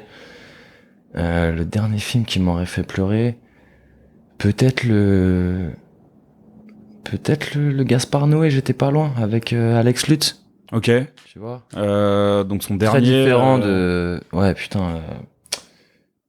Alors là, pour le coup, je peux pas du tout t'aider. Je suis très peu ce que fait Gaspard Noé. Donc, C'est sur les derniers jours, tu vois, d'un couple qui a Alzheimer. Donc c'est sur la vieillesse. C'est très différent des autres films qu'il a fait, tu vois. Et puis, mais voilà, je pense que c'est parce que c'est vraiment un film qui traite d'un truc où là, pour le coup, je m'identifie. Tu sais, l'histoire parle d'un truc que j'ai vécu et tout. Ok. Donc c'est plus ça remue, tu vois, des trucs vécus. Mais je dirais que c'est celui-ci, ouais, dont je retrouve pas le titre, mais ouais. Bah écoute, le dernier Noé, ouais, c'est vraiment ça. si je le retrouve, je le mettrai dans la description de l'épisode sur YouTube et les plateformes. Alors comment est-ce que tu gères les conflits? J'essaye de communiquer au maximum, quoi, je dirais. En gros, comment je gère les conflits? Je vais prendre 1 heure de temps en général, tu vois. Si vraiment je vais prendre 1 heure du temps où je hate à l'intérieur. Ok, ouais. Je bouillonne. Mais je sais que c'est moi avec moi-même. Ok, ouais. Il faut que je dépasse ça, tu vois, pour arriver à être dans un genre de solution, en fait. Tu vois, à trouver une solution. Mais j'ai toujours un temps où je me le prends, quoi. Je réagis pas bien, mais j'essaie de protéger l'interlocuteur, quel qu'il soit, tu vois. Et puis de redescendre, et puis, tu vois, de solutionner, en fait. Ok. Mais ça, c'est presque une déformation professionnelle, tu vois. Que c'est mon travail aussi de solutionner, trouver des solutions. Et puis, mais certains ont pu me percevoir des fois, parce que mon travail, tu vois, comme un mec archi-diplomate qui tient surtout pas à avoir des ennemis, tu vois. Et ça, tu sais, il y a un côté... La diplomatie, moi, ça me parle comme, tu vois, comme domaine. Ouais, comme... Par contre, la politique, ça me parle pas. Ok. Et donc, le côté serpent et tout, tu vois, qui va aller avec un vrai profil de commercial, d'un mec, tu vois. Moi, je suis pas là-dedans. Par contre, il y a des enjeux de communiquer avec les gens, tu vois. Faut s'expliquer. On a le droit de dire qu'on n'est pas content. On a le droit de... Faut pas non plus chercher à éviter le conflit, tu vois, ou à le déguiser tout le temps. Ouais. C'est bien juste de se parler en transparence, de dire voilà moi comment je ressens les choses, tu vois, mettre une limite aussi à ce que ça implique en disant que c'est mon avis, tu vois comment. Mais j'ai pas de gros conflits, tu vois. Ouais, ok. En général, ouais. Et puis des fois aussi, je veux dire, ça c'est plus un instinct, tu vois. Si je sens que ça va être très compliqué avec quelqu'un, des fois je vais me dire allez, tu vois, je laisse tomber, je regarde ailleurs, je taille. C'est pas de la fuite, tu vois. Oui, juste, non, mais bon, vas-y, ça c'est galère. T'évites de te on oublie, prendre du mais temps. J'essaie de pas me torturer. En tout cas, ouais, tu vois. Je te disais, je suis rancunier, mais ça c'est pas dans le traitement des conflits et tout. Tu vois. C'est plus des souvenirs, des trucs que tu gardes avec toi. Mais avec les gens, non, j'essaie d'être plutôt smooth, tu vois. J'essaye. Mais c'est intéressant comme façon, ce côté. Se prendre le temps de bouillonner et d'avoir un peu la haine et pour ensuite justement dire vas-y c'est bon, t'as pensé tout ce qu'il y avait de négatif à penser et tout ce qu'il y avait de vénère, maintenant on gère les choses de façon apaisée. C'est la version je tourne ma langue 7 fois dans ma bouche avant de parler, mais là je vais taper dans le sac de frappe, tu vois, ou je vais me prendre une douche froide, tu vois. Effectivement, il y a un peu un truc. Et puis je vais revenir à mon meilleur. Cette fois là. Et je vais être capable de me dire, bon, c'est pas très grave, en fait. Sur le moment, tu vois, tu sais, il y a des trucs qui vont vraiment te mettre les nerfs. Bien sûr, ouais. Et en fait, si tu... le relativisme, c'est bien, tu vois, ça aide. Si tu quand t'arrives à ce moment de lucidité, tu te dis, mais en vrai, c'est pas très grave, tu vois. Alors, est-ce qu'il y a une odeur qui te plaît particulièrement? Une odeur qui me plaît particulièrement... Je dirais peut-être, tu vois, quand tu t'arrives dans un marché, ou même des supermarchés, tu vois, t'as tous les fruits là. Ouais. Mais les bons fruits bien frais. Oui, ouais. Je pourrais te dire la mangue, par exemple. Mais elles sont pleines, tu vois. Oui. Elles sont ensemble et t'as pas encore senti le fruit, tu l'as pas encore dans ta main, tu vois. Oui, ouais. Mais il y a t'as une, tu vois. L'odeur d'ambiance. Ouais, je crois que ça, j'aime vraiment ça. Tu vois. J'aime vraiment ça. Je suis pas trop dans les parfums et tout ça. Après, il y a des odeurs de peau que j'aime bien aussi, tu vois. Il y a des odeurs de peau qui sont des odeurs naturelles, tu vois. Des odeurs d'hormones, quoi. Mais ouais, je vois assez bien alors plus dans les marchés, pour le coup, je trouve que dans les... Ouais, plus dans les marchés. Après, c'est parce que mon supermarché a pas de super fruits, donc... C'est vrai, il y en a, ils font des efforts. Quelle est la chose la plus folle que tu aies faite par amour? Je crois que si celle-ci est déjà sortie, mais ça faisait très longtemps qu'elle n'était pas sortie.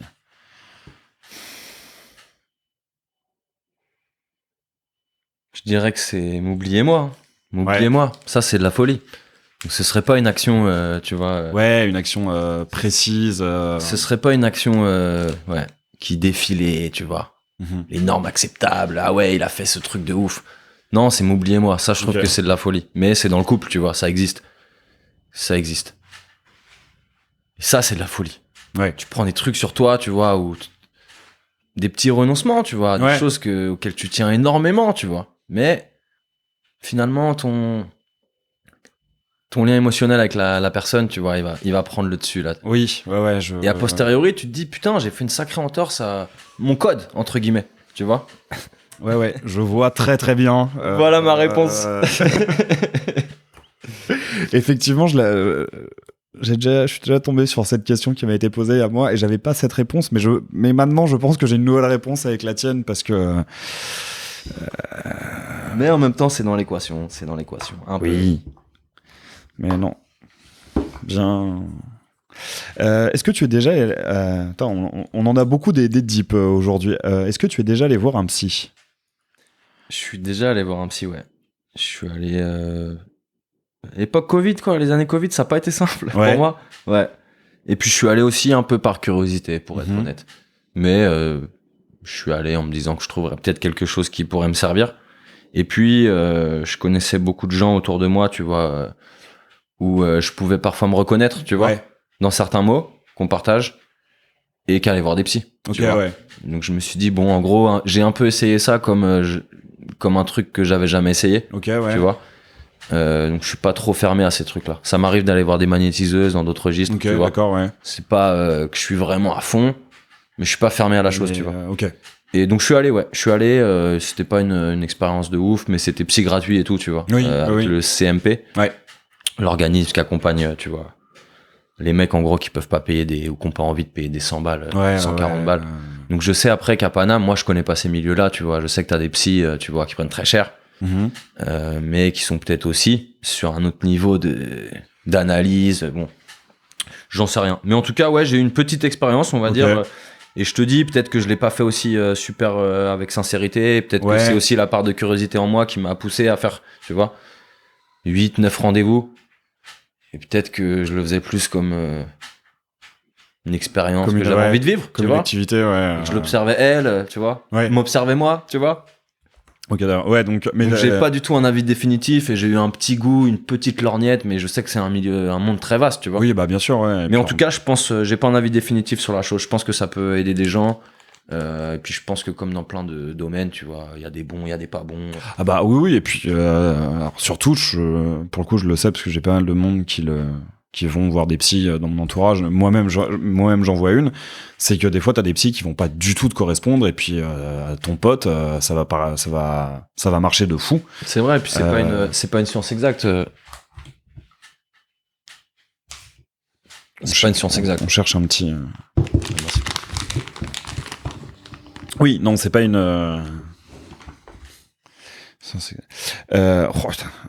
La mort te fait-elle peur? Non. Non. Je sais que c'est un gros sujet pour plein de gens. Je me rappelle ado, tu vois, j'avais des amis qui partageaient ça avec moi, tu vois. Ils en cauchemardaient la nuit et tout. Non, ça me fait absolument pas peur. Pas que je sois convaincu que quelque chose de mieux nous attend après, tu vois, même si c'est une possibilité. Non, ma mort, elle me fait pas peur du tout. Plus la mort des autres qui me fait peur. Oui, bah bien sûr. C'est ça qui me fait peur. La mort des autres, ça me fait plus peur. Les gens qui meurent, tu vois, ça reste avec moi. Mais non, quand ça va s'arrêter, ça va s'arrêter. À titre personnel. Ouais, non, bah je vois très bien. Mais du coup, est-ce que ça se répercute un peu sur, je sais pas si c'est ton comportement ou ton attitude, mais est-ce que t'as peut-être un côté un peu plus, gros prise de risque et je dirais presque mise en danger de toi-même, ou à côté de ça, c'est pas forcément lié? Je dirais pas que je suis un casse-cou. Je fais pas de sport extrême. Je fais pas de sport de combat. j'ai pas une activité, tu vois, qui met ma Ouais. vie en danger. Je joue pas non plus avec ma vie, tu vois, Oui, ouais. sur un. Mais par contre, c'est sûr que j'ai peut-être moins besoin de sécurité que pas mal de gens. Enfin, tu vois, sur la fameuse opposition valeur sécurité, valeur liberté, Ouais, je ouais. penche peut-être plus vers la liberté, tu vois. Et peut-être que ouais, ça va avec une forme d'insouciance parce que je suis pas très inquiet sur, tu vois, la fin. Ouais.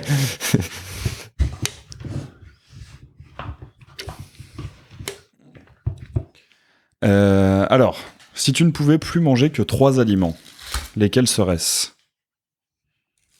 Pour toujours. Pour toujours. Ah bah oui, c'est pas pour la semaine, sinon c'est trop simple. Parce on a tous fait des semaines où on a bouffé que des pâtes, du fromage et du ketchup, donc ça compte pas. Donc ouais, plus que 3 aliments pour. Forcément, un truc de la famille des noisettes, cajou. Mhm. Peut-être cajou, tu vois. Ok. Cajou, noisettes, ça c'est un. Poulet frit. Poulet. Ok. Poulet. Ouais. S'il ne devait en rester qu'un, c'est Ouais, c'est un aliment. Parmi les viandes. C'est pas 3 recettes, donc. poulet cajou, peut-être, un début de recette. Ouais. Et sûrement riz, hein. Sûrement riz. Ok. Sûrement riz. Ouais. Riz ou pâte, tu vois, je prends riz. Je prends riz. J'ai mon petit poulet, j'ai mes petits cajous. Je m'arrête là. T'es bien. Pas beaucoup de. Ouais, pas de légumes du coup, mais. Pas de légumes, c'est Pas de vrai. légumes. Mais- C'est vrai que j'aurais pu choisir un légume. Mais fallait que je sacrifie quelque chose d'autre. Oui, bah. J'aurais bien pu sûr. mettre à la place du riz. Bah, Mais ouais. est-ce qu'il y a un légume que j'aime autant que ça et qui pourrait suffire à lui-même? Ouais. À réfléchir. On reste sur le riz poulet. On reste En sur plus, ça. ouais, bah, je crois que le poulet au noix de cajou, c'est une recette. Ouais. Bon, après, il y a. Ouais, non, sur cette question, en général, je dis que les condiments ne comptent pas, donc que t'as le droit au poivre, au sel, à l'ail. Quand même. t'as une petite marge. C'est ça, ouais. Oh, ça m'intéresse beaucoup. Tu peux faire voter n'importe quelle loi. Laquelle choisirais-tu? Putain, c'est une bonne question. Hein. Bonne question. Quelle loi?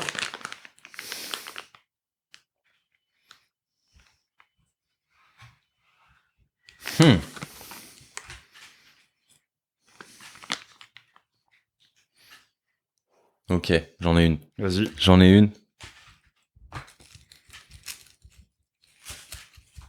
Je vais dire l'accès au logement gratuit. Voilà, Ok. Ouais. c'est très rouge, hein, comme ça paraît très rouge. Oh oui, non, mais. Mais je crois que si j'avais ce niveau de pouvoir, je serais drastique. Ouais, non, mais je. Je ferais pas des lois sur le pass Navigo. Oui, Tu vois. oui, non, Si j'ai une opportunité, ouais, je ouais. pense qu'il faut tenter une dinguerie. Tu vois Ouais, je comment suis assez d'accord, ouais. réformer dur. Tu vois. Mais bon, c'est très rouge. T'inquiète que moi, ma réponse aussi, elle est assez rouge. Hein. Ah, Elle j'ai va des un peu poteaux dans ce rouges, sens, hein. Mais ouais, peut-être qu'ils vont bien aimer ma réponse. Mais ce serait un truc genre faire interdire les milliardaires. Ça, c'est très rouge. T'arrives à 1 milliard, bah bravo, t'as une médaille, t'as gagné le capitalisme. Par contre, tout ce que tu gagnes après, bah ça va dans les caisses de l'État. Et, Limite sur les richesses, je vois. Pas l'enrichissement illimité pour tous. c'est ça, ouais. Ouais, je comprends. Mais il y a un côté privation de liberté là-dedans où je préfère la tournure de les logements sont gratuits pour les êtres humains. C'est vrai. Mais après, il y a quand même une privation de liberté de fait là-dedans. Bah, ouais, si ouais. tu parles pour les patrons ou pour des mecs pour qui les ont des apparts. proprios, tout tu ça. Donc, c'est vrai que j'ai peut-être un côté peut-être un peu tankise ou privé de liberté pour certaines choses ne me dérangerait pas. Et puis en plus, non, je sais pas, je me dirais, tu vois, interdire les milliardaires, ça prive de liberté 15 pélos pour en redonner plus à 15 millions. Ouais. Donc, Ouais, c'est vrai. Après, bon, il y a la question de la formulation aussi. Parce que c'est marrant, quand tu m'as posé la question, le premier truc que je me suis dit, c'est est-ce que j'interdis ou est-ce que je vote pour? Tu vois, il y a une dialectique, tu sais, derrière ce que tu choisis de défendre, tu vois.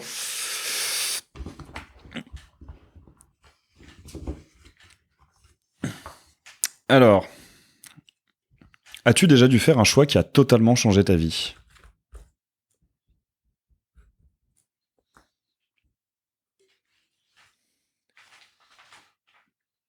Ouais, plusieurs, ouais. Plusieurs choix, ouais, bien sûr. Tous les choix que tu fais ont un impact sur ta vie. Et il y en a qui ont été plus gros que d'autres, quoi. Quand j'ai décidé de pas faire la fac, alors que je m'étais inscrit, et de partir une année à l'étranger pour apprendre l'anglais, ouais. Quand je suis revenu, tu vois, c'est cliché, mais en même temps, c'est comme ça que ça se passe. J'étais un homme. Ouais. C'était la première fois que je vivais pas chez mes parents, que, tu vois, je me retrouvais à devoir bosser. Je parlais pas anglais, je me retrouve dans un pays, tu vois, je vois des étrangers, je passe mon année avec des Japonais, avec des Suédois, avec des, tu vois, ça m'a nourri énormément. Donc ça, c'est un vrai move, tu vois, que je regrette pas du tout. Qui m'a, tu vois, quand je suis revenu, c'est là où je commence d'Aswas Up, tu vois. J'étais prêt, j'étais chargé, tu vois, j'étais en mode. Donc ça, c'était un bon move, ouais. Ça, ça a changé ma vie. Après, aller sur Paris. Ouais. Quand je suis revenu justement de Dublin, je connaissais pas Paris, tu vois. Plutôt que de rentrer chez moi à Nantes, je me suis dit, vas-y, va dans une ville que tu connais pas. Qu'à 20 ans, mettons 19 ans, j'arrive à Paris, tu vois. Ça, c'était une grosse décision aussi qui a eu un impact sur ma vie. Et peut-être un dernier, de jamais me salarier. Ça a été aussi une décision, tu vois. Effectivement, ça, c'est une grosse décision. Ça a été une décision post-obtention des diplômes. Oui. Et en fait, je me suis jamais salarié de ma vie. Mais ça a été une réflexion aussi qui s'est posée plus tard, au fil des ans, tous les 2 ans, tu vois. Et ça reste dans un coin de ma tête aussi, tu vois. Peut-être qu'un jour, c'est jamais fermé, tu vois, jamais fermé. Mais ça a été un choix de vie, tu vois, un vrai choix. Ouais. Pris, quoi. Bah ouais, carrément. Réfléchi. Important. Qui a changé ma vie. Bah, plein de niveaux. Comment les gens me perçoivent, comment je vis, tu vois, vraiment deep. Donc c'est peut-être celui-ci le plus drastique. Le plus important. Et alors du coup, pourquoi t'avais choisi Dublin ? À la base, je devais partir en Australie. Ok, ouais. Donc je pars à Dublin avec mon poteau le Dude, à qui j'ai monté d'Aswas Up. À qui j'étais au lycée aussi. Ok, ouais. On part ensemble. Et puis au bout de 3 mois, on split, tu vois. On avait une coloc ensemble. Et puis lui, il part dans une banlieue de Dublin avec que des meufs dublinoises. Ok. Il apprend l'irlandais, qui est presque une autre langue, tu vois. Bah le gaélique, oui, c'est totalement une autre langue. Il a l'accent et tout. Tu vois, il a une facilité à apprendre les langues. Il parle. Je le recroise, tu vois, un mois après, il parle comme elle et tout. C'est vraiment. Et moi, à l'inverse, tu vois, j'ai continué de squatter dans des apparts de tous les boucs qu'on avait rencontrés aux auberges de jeunesse, qui étaient un peu. Et moi, je trouvais ça plus facile aussi. C'était de l'anglais international. Oui. Des Allemands, des Suédois. Je te dis, il y a des Mexicains, îles Canaries. Ils venaient un peu de partout. Et puis, tu vois, il y a des atomes crochus qui se font à l'auberge de jeunesse sur les 15 premiers jours avant que chacun trouve son crib et tout. Donc j'ai un peu plus raidé ça. Et donc à la base, on s'était dit Australie, tu vois. Comme tout le monde, je pense, on schlaguait à la fin du lycée, on n'en pouvait plus. On a essayé la fac, mais on cherchait un endroit cool pour chiller en fait.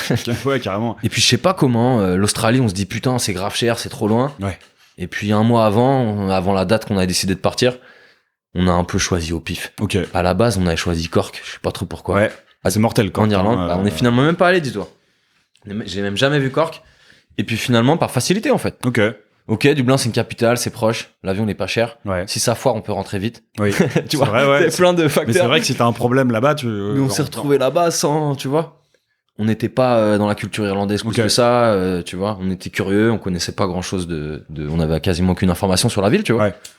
Mais je regrette pas, et j'y suis jamais retourné, mais c'est prévu.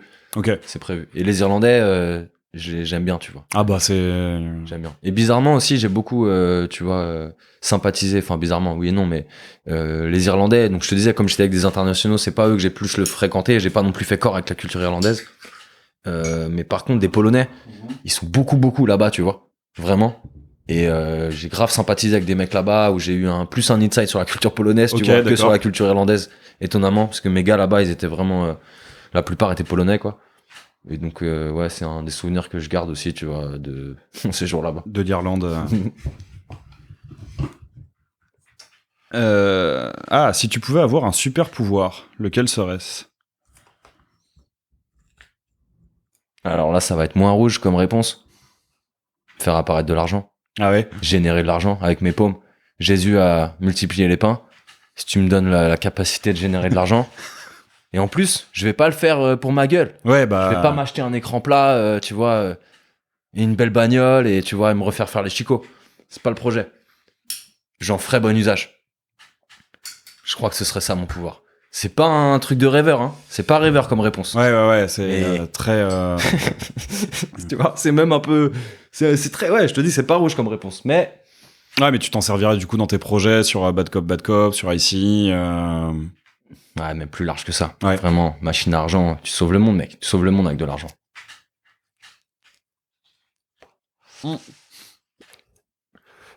Disons que ça peut être perçu comme un rouge, mais rouge réaliste, qui se dit que la révolution arrivera pas tout de suite et que... Non, mais en plus, tu vois, l'argent, c'est pas un truc qui me fait kiffer en soi. C'est pas un truc qui me fait kiffer plus que Ouais. ça.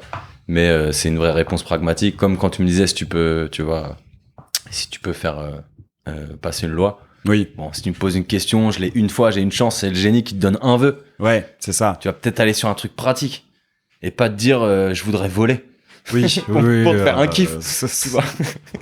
Il y a la VR maintenant. Alors bon. C'est vrai, c'est vrai.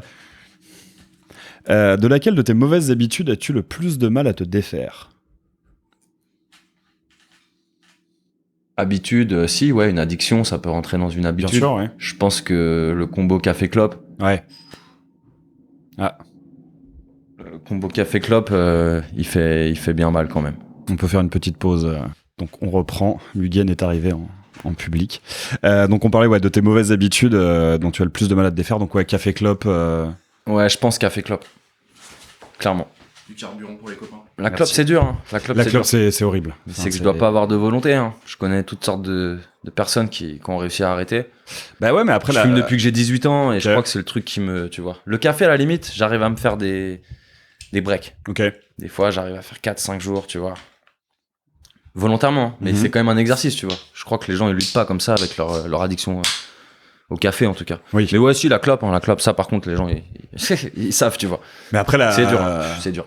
sur l'arrêt de la clope, il y a aussi est-ce que t'as envie vraiment d'arrêter ou est-ce que t'aimes la clope? Je crois que j'aime bien fumer. Ouais, c'est ça. Je crois que j'aime bien fumer. C'est... Non, je ne vais pas dire que c'est pas mal la clope. Ne fumez pas si vous ne fumez pas.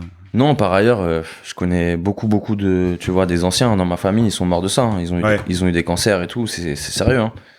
Donc, plus tu vieillis, tu vois, plus tu te rapproches du moment où ton doc, il va te dire, là, c'est fini. Ouais. C'est pas truc. Et puis, en fait, tu le fais quand même. Tu vois comment tu... Alors, s'il y en a un, quel est le pire surnom que l'on t'ait donné?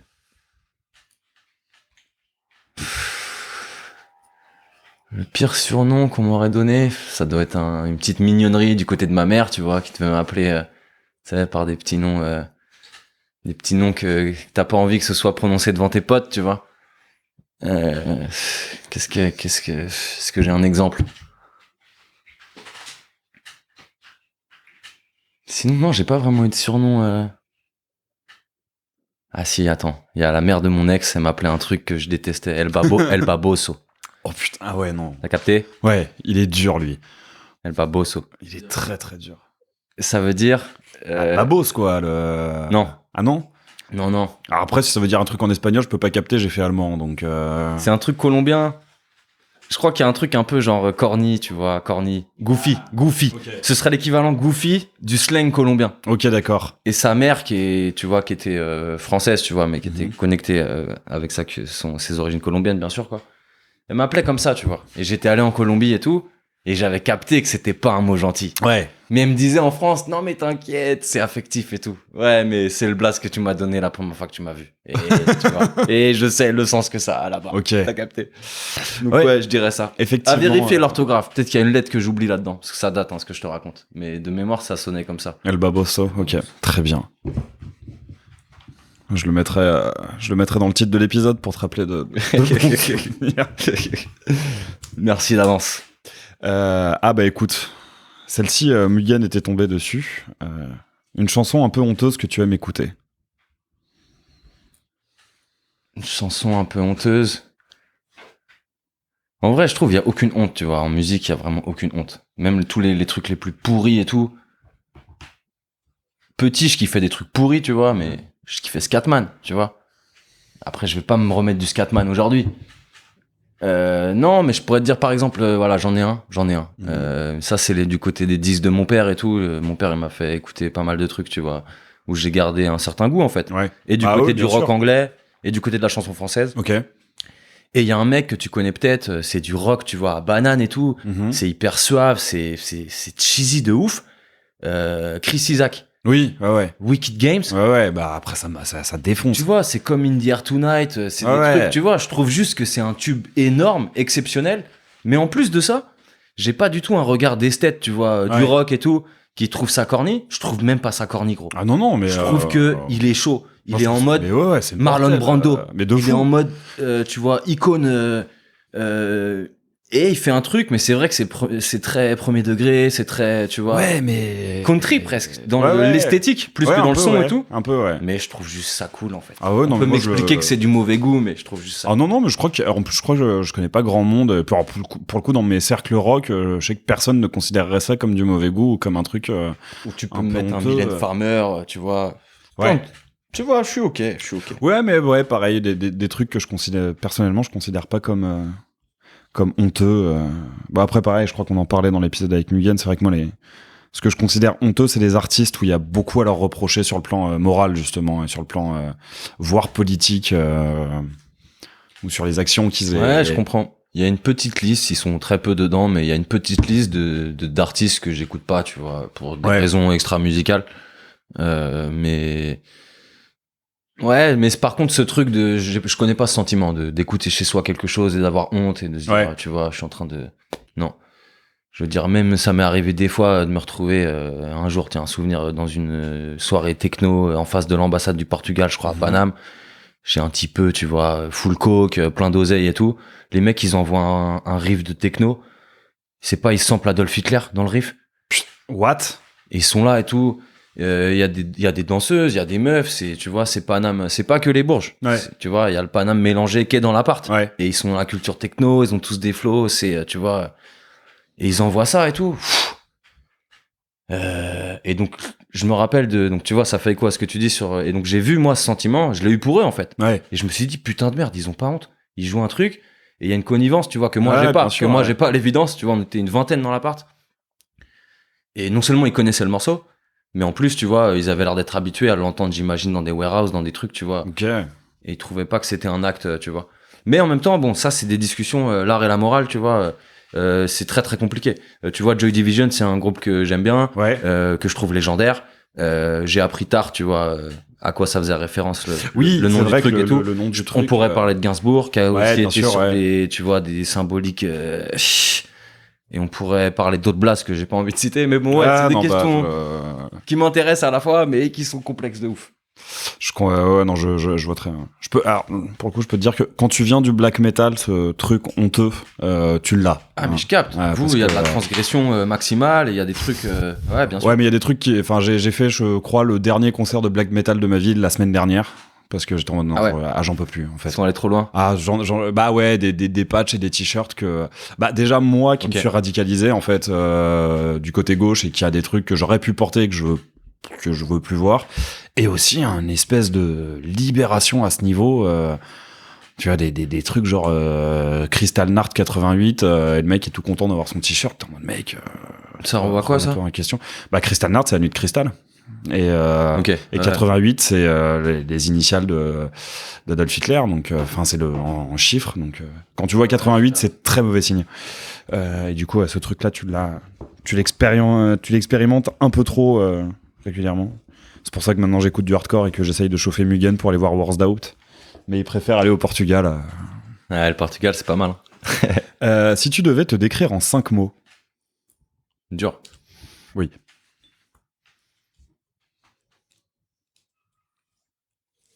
En 5 mots, alors ce serait des adjectifs, quoi, j'imagine. C'est ce que tu veux, c'est 5 mots, on précise pas.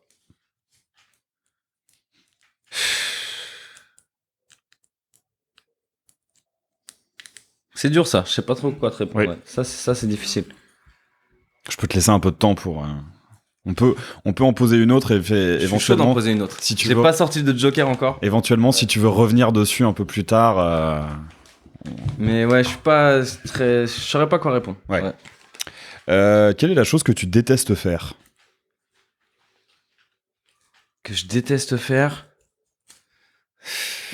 Ouais, ça c'est une bonne question. Il y en a pas mal des trucs que je déteste faire. Je dirais que c'est un truc que j'ai expériencé beaucoup. Vraiment, ça, je déteste ça. Ça me met dans un état. Tu vois, comme tout à l'heure, je te disais, des fois, je bouillonne et j'ai besoin d'une heure. Ouais. Et bah, des fois, cette heure-là, des fois, j'ai besoin de 2 heures. Ok. Et en fait, c'est 1 heure que je vais passer au téléphone sur des putains de répondeurs téléphoniques. Donc là, je parle de tout l'administratif français. Quand tu cherches à joindre quelqu'un parce que t'as une question. Et donc, t'as une dizaine d'organismes comme ça. Ils sont pleins. Ouais. Ils sont pleins. Ça peut être la santé, ça peut être le transport, ça peut être, tu vois, ton logement, ça peut être plein de trucs. Puis dans le cas de ton taf, ça peut être la SACEM aussi. Ils me rendent ouf. j'imagine. Ils me rendent ouf. C'est des heures et des heures. Des bip, bip, bip, bip, bip. Appuyer sur 2, appuyer sur 4, appuyer sur 3. Personne sait c'est quoi. T'as attendu 40 minutes. En haut-parleur. Ouais. Où t'essaies de t'occuper, mais faut que tu gardes faut que tu une restes oreille dessus si concentré, quelqu'un ouais. décroche. Des fois, ça décroche, t'es déjà comme un ouf. 35 minutes, ça décroche, t'es comme un ouf. Tu lui balances ton énergie, elle est là, elle est juste dans son taf, tu vois, elle bat trip. Donc tout le monde bat trip. C'est vraiment un moment de bat trip énorme. Pour tout le monde. Et des fois, la ligne coupe. Ouais. À ce moment-là. Et personne va jamais te rappeler. C'est jamais arrivé dans l'histoire que quelqu'un te rappelle, tu vois. Au mieux, ils envoient 8 jours après un mec qui t'appelle en numéro masqué. Et si t'as le malheur de pas répondre manquer. au numéro masqué. Donc ouais, je crois que ouais, l'enfer pour moi, ça ressemble à ça, au répondeur illimité, tu vois. Ouais. Jusqu'à la fin, quoi. Comme la goutte sur le front, mais c'est un long, ouais. Un long truc Ok, de la ouais. CAF ou du Pôle emploi ou de ce que tu veux. C'est pareil, la banque, caisse d'épargne. N'allez pas à la caisse d'épargne. J'en profite pour faire un placement. Un contre-placement de produit. Allez chez n'importe qui d'autre. Ok. Ah tiens, Mugen n'était pas tombé sur celle-ci, mais Sidi était tombé dessus et il nous avait apporté une réponse formidable. Le truc cher le plus inutile que tu as acheté?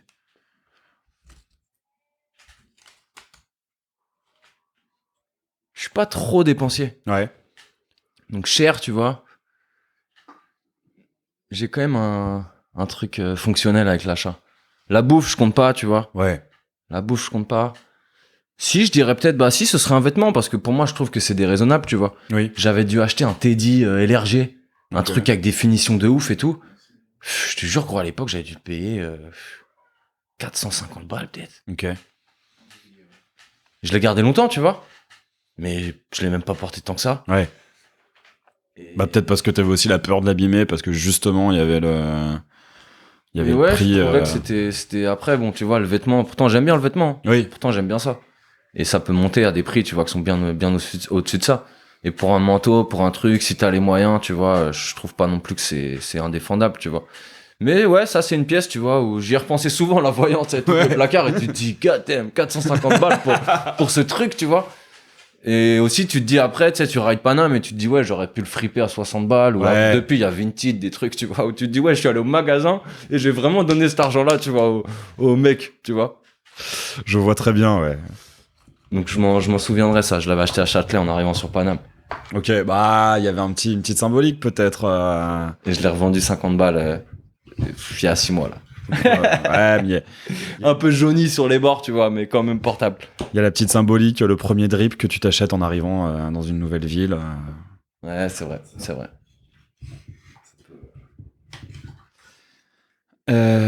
Oh non, pas celle-ci. Faut que je la retire d'ailleurs. Acceptes-tu facilement les compliments? Est-ce que j'accepte facilement les compliments?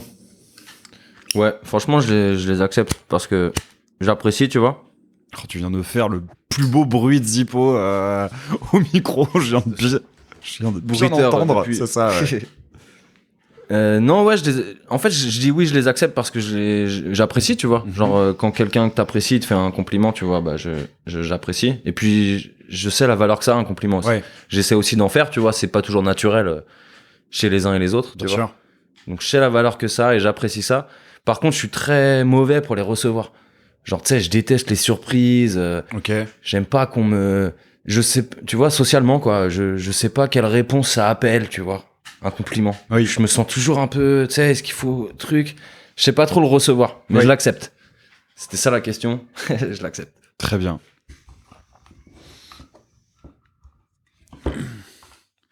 Bon alors celle-ci, je pense que je peux répondre. Vas-y, je vais essayer de répondre à ta place à celle-ci. Allez. Plutôt meneur ou suiveur? Bon bah meneur.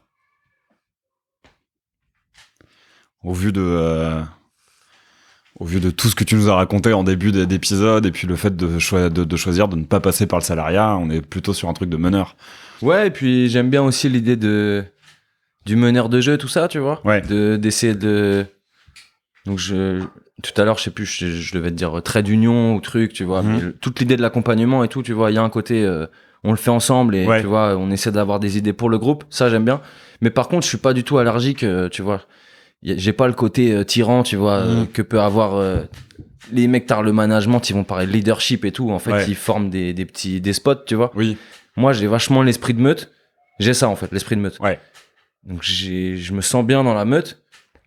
Et donc, j'aime bien l'idée de mener à plusieurs, en fait. Ouais. Voilà. T'as capté? Je crois que c'est ça la réponse. Je vois très bien. Meneur, oui, mais pas tout seul. Mais, sinon, c'est relou. Et ça, c'est bizarre. Très belle réponse. Très, très rouge comme réponse, encore une fois. Encore, ça fait 2 fois, gros. Je me dis, mais c'est rouge, ça. Après, il m'a quand même demandé ce que j'aurais comme super pouvoir. J'ai dit l'argent. Donc, bon. Comme super pouvoir. Oui, Bon, alors, pour ceux qui n'auraient pas compris, Mugen nous a rejoint dans la pièce. Donc, Arnaud parle à Mugen. Il n'est pas en train de parler à son mur. SO Big Mug. Alors, oula, putain. Si tu pouvais connaître la réponse à une question, à part quel est le sens de la vie, laquelle choisirais-tu? Donc tu vois, je t'avais dit tout à l'heure que j'avais pas peur de la mort. Par contre, ça m'intéresserait grave d'avoir la date. Ok. Donc je voudrais savoir. La date de ta mort? Ouais. Ok. Et comme ça, je déroule le plan en conséquence. Ok. Parce que tu vois, si tu me dis dans 8 jours. Ah bah ouais, bien sûr. Là, ouais, je fais des moves, tu vois. Et si tu me dis dans 10 ans, si tu me dis dans 20 ans, toute là, tu vois. Ok. Ouais. Pareil, en pouvoir, ça m'intéresserait de, tu vois, de voir. Et pas pour le côté inexorable et tout, pour le côté juste justement, de... Ok, on sait quand ça se finit. Et on a le champ d'action, il est défini, tu vois, et on sait avec quelles règles on joue. Attends, moi ça me terrifierait, mais... Ça me rassurerait, je crois, même. Ah ouais? Ouais, ça me rassurerait. L'incertitude, c'est violent. Certes, mais quand même... Bon. Très bien. Eh ben écoute, tu m'as dit que en écoutant l'épisode de Mugen, t'es allé revoir tes playlists. Donc, quel titre de chanson résumerait ta vie? Ça, c'est dur, le titre. Je peux donner 2 réponses, parce que j'ai jamais réfléchi. Vas-y. Réponse 1, Almost Blue de Chet Baker. C'est très très triste, mais Almost Blue. Donc Blue, ça fait référence, tu vois, au blues, etc. Ouais. Mais il y a le Almost, tu vois. Ouais. Et c'est un morceau qui me... Mais il est très triste, c'est mélancolique et tout. Mais cette mélancolie, et c'est indépendant des paroles en plus, qui sont très belles et qui arrivent tard dans le morceau, tu vois, qui arrivent sur la deuxième partie. Ouais. Mais c'est vraiment les accords, etc. C'est un sentiment que j'éprouve, cette musique. Ouais. Je l'éprouve même quand j'entends pas cette musique, tu vois. Quand j'ai découvert ce morceau, il m'a semblé familier parce qu'il, tu vois, il faisait écho à un sentiment, quoi. Ah ouais. Donc ça, c'est un peu un ressenti. Réponse 2, purement sur le titre. Double réponse, mais ça mérite au moins ça pour Lil B, le Bass God, un de mes artistes favoris ever. Donc soit based, soit Thank God I'm based. Ok. Pour ceux qui savent. Dieu basé, la singularité, l'attitude, la positivité, la tolérance envers soi, envers les autres. Based. Très bien. Écrivez based sur ma tombe. Oh, bah écoute, on note. Basé. C'est ça, basé, ouais.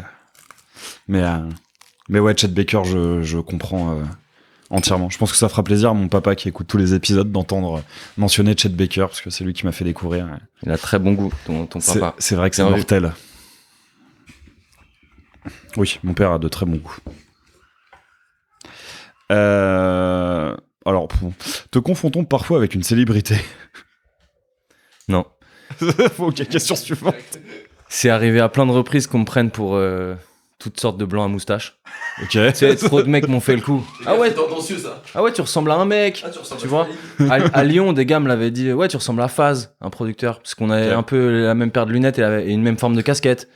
On m'a dit ça d'un mec de 7 et match, le gars qui fait des vidéos au sein de leur crew. Que des ressemblances qui n'ont absolument rien à voir. Et un jour, et je crois que le plus improbable, c'était une meuf fonce-dé, trop fraîche, à LA, Crinry, je suis aux États-Unis, et elle me dit, et elle dit à son pote, putain, il ressemble à Mac Miller et tout. et, tu sais, et à un moment, tu sais, au début, elle dit ça. Et je me dis, vas-y, elle pète sa tête et tout. Mais je crois que, tu vois, je suis même pas sûr de ce que j'ai entendu. Et elle revient avec son pote. Et elle lui dit, regarde, c'est lui et tout. C'est lui, je t'ai dit et tout. C'est le sosie de Mac Miller. Et son pote, il la regarde, genre, qu'est-ce que. Wesh. De quoi tu parles? Oui, parce que tu ressembles absolument pas. Tu vois, Absolument pas. elle aurait sorti The Alchemist, j'aurais dit oui. À ce moment-là, c'était il y a quelques années. Hein. J'ai un autre flow. Quel flow j'avais? Non, je devais avoir des lunettes, je devais avoir ça comme lunettes. Je devais avoir un bonnet, peut-être. Ouais. Elle a totalement trippé, la meuf. Mais non, sinon ça m'est. Ah si, plus récemment, là, cet été, dans un festival de cinéma. Mais ça, j'aurais jamais la certitude. Mais en gros, il y a une productrice, tu vois, elle est venue. Et elle me dit, ouais, tu fais du rap et tout. Je dis, non, j'ai un artiste et tout. Elle me dit, ouais, on dirait, tu fais du rap et tout. Et elle avait l'air branchée, tu vois. Une meuf qui tenait des galeries, une ancienne. Et Cyril, qui est un documentariste, tu vois, qui fait des clips aussi, qui a une compagnie de danse, qui fait plein de trucs. Bref, il vient me voir et il me dit, ouais, à mon avis, elle t'a pris pour JR. Et j'avais mon bob, j'avais une paire de lunettes. Non, JR Courtrage, mais il fait des expos photos, des trucs. Moi, je sais même pas à quoi il ressemble. Mais en gros, lui, il avait une théorie, tu vois. Mais j'ai senti qu'elle était accrochée pour une raison qu'elle me prenait pour quelqu'un d'autre, quoi. Mais je savais juste pas qui, tu vois. Je savais juste pas qui. Mais JR qui s'est fait recal par Godard dans son film avec Agnès Varda. Ah ouais? Ouais. Ouais, ils essayent de le rencontrer parce que Agnès Varda a fréquenté Godard et tout. Elle se pointe avec JR devant chez lui. Et Godard fait le mort. Tu le vois pas du film, hein, mais c'est juste que tu sens que non, rencontrer JR, ça m'intéresse pas. Je sais pas qui c'est ce mec. Mais oui, bah ouais, ça me surprend pas, en vrai. JR, petite célébrité. Bah écoute, pareil, Mugen était tombé sur celle-ci. Tu peux réunir les 4 personnes célèbres de ton choix à un dîner. Qui choisis-tu? Ah, et c'était déjà l'avant-dernière, donc... 4 célébrités? 4 célébrités de ton choix. Pas forcément vivantes. Ah non.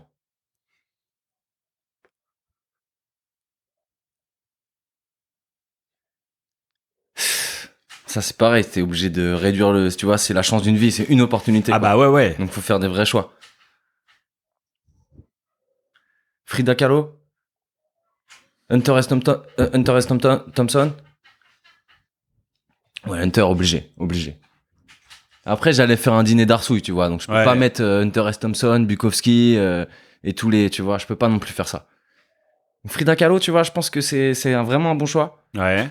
Hunter, c'est quand même un bon choix. Oui, c'est sûr que tu passes une bonne soirée, et puis il peut y avoir du débat, et puis on peut s'envoyer un peu, tu vois. Bon, avec Frida Kahlo aussi, hein, je pense.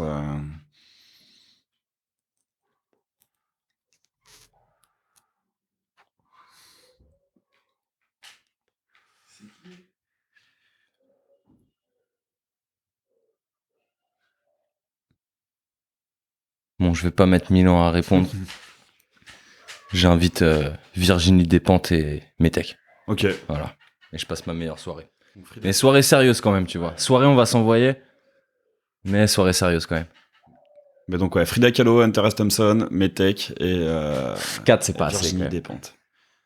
On peut pas rajouter 10 noms et faire une orgie, tu vois. Je peux t'en rajouter 2 éventuellement, mais histoire de compliquer encore plus. Non, mais qui sont compliqués. J'aurai sûrement une autre réponse demain, tu vois. Oui, bah bien sûr, évidemment. C'est un peu le jeu de tous. Et alors, la dernière, du coup. Non, celle-ci, elle est nulle pour une dernière.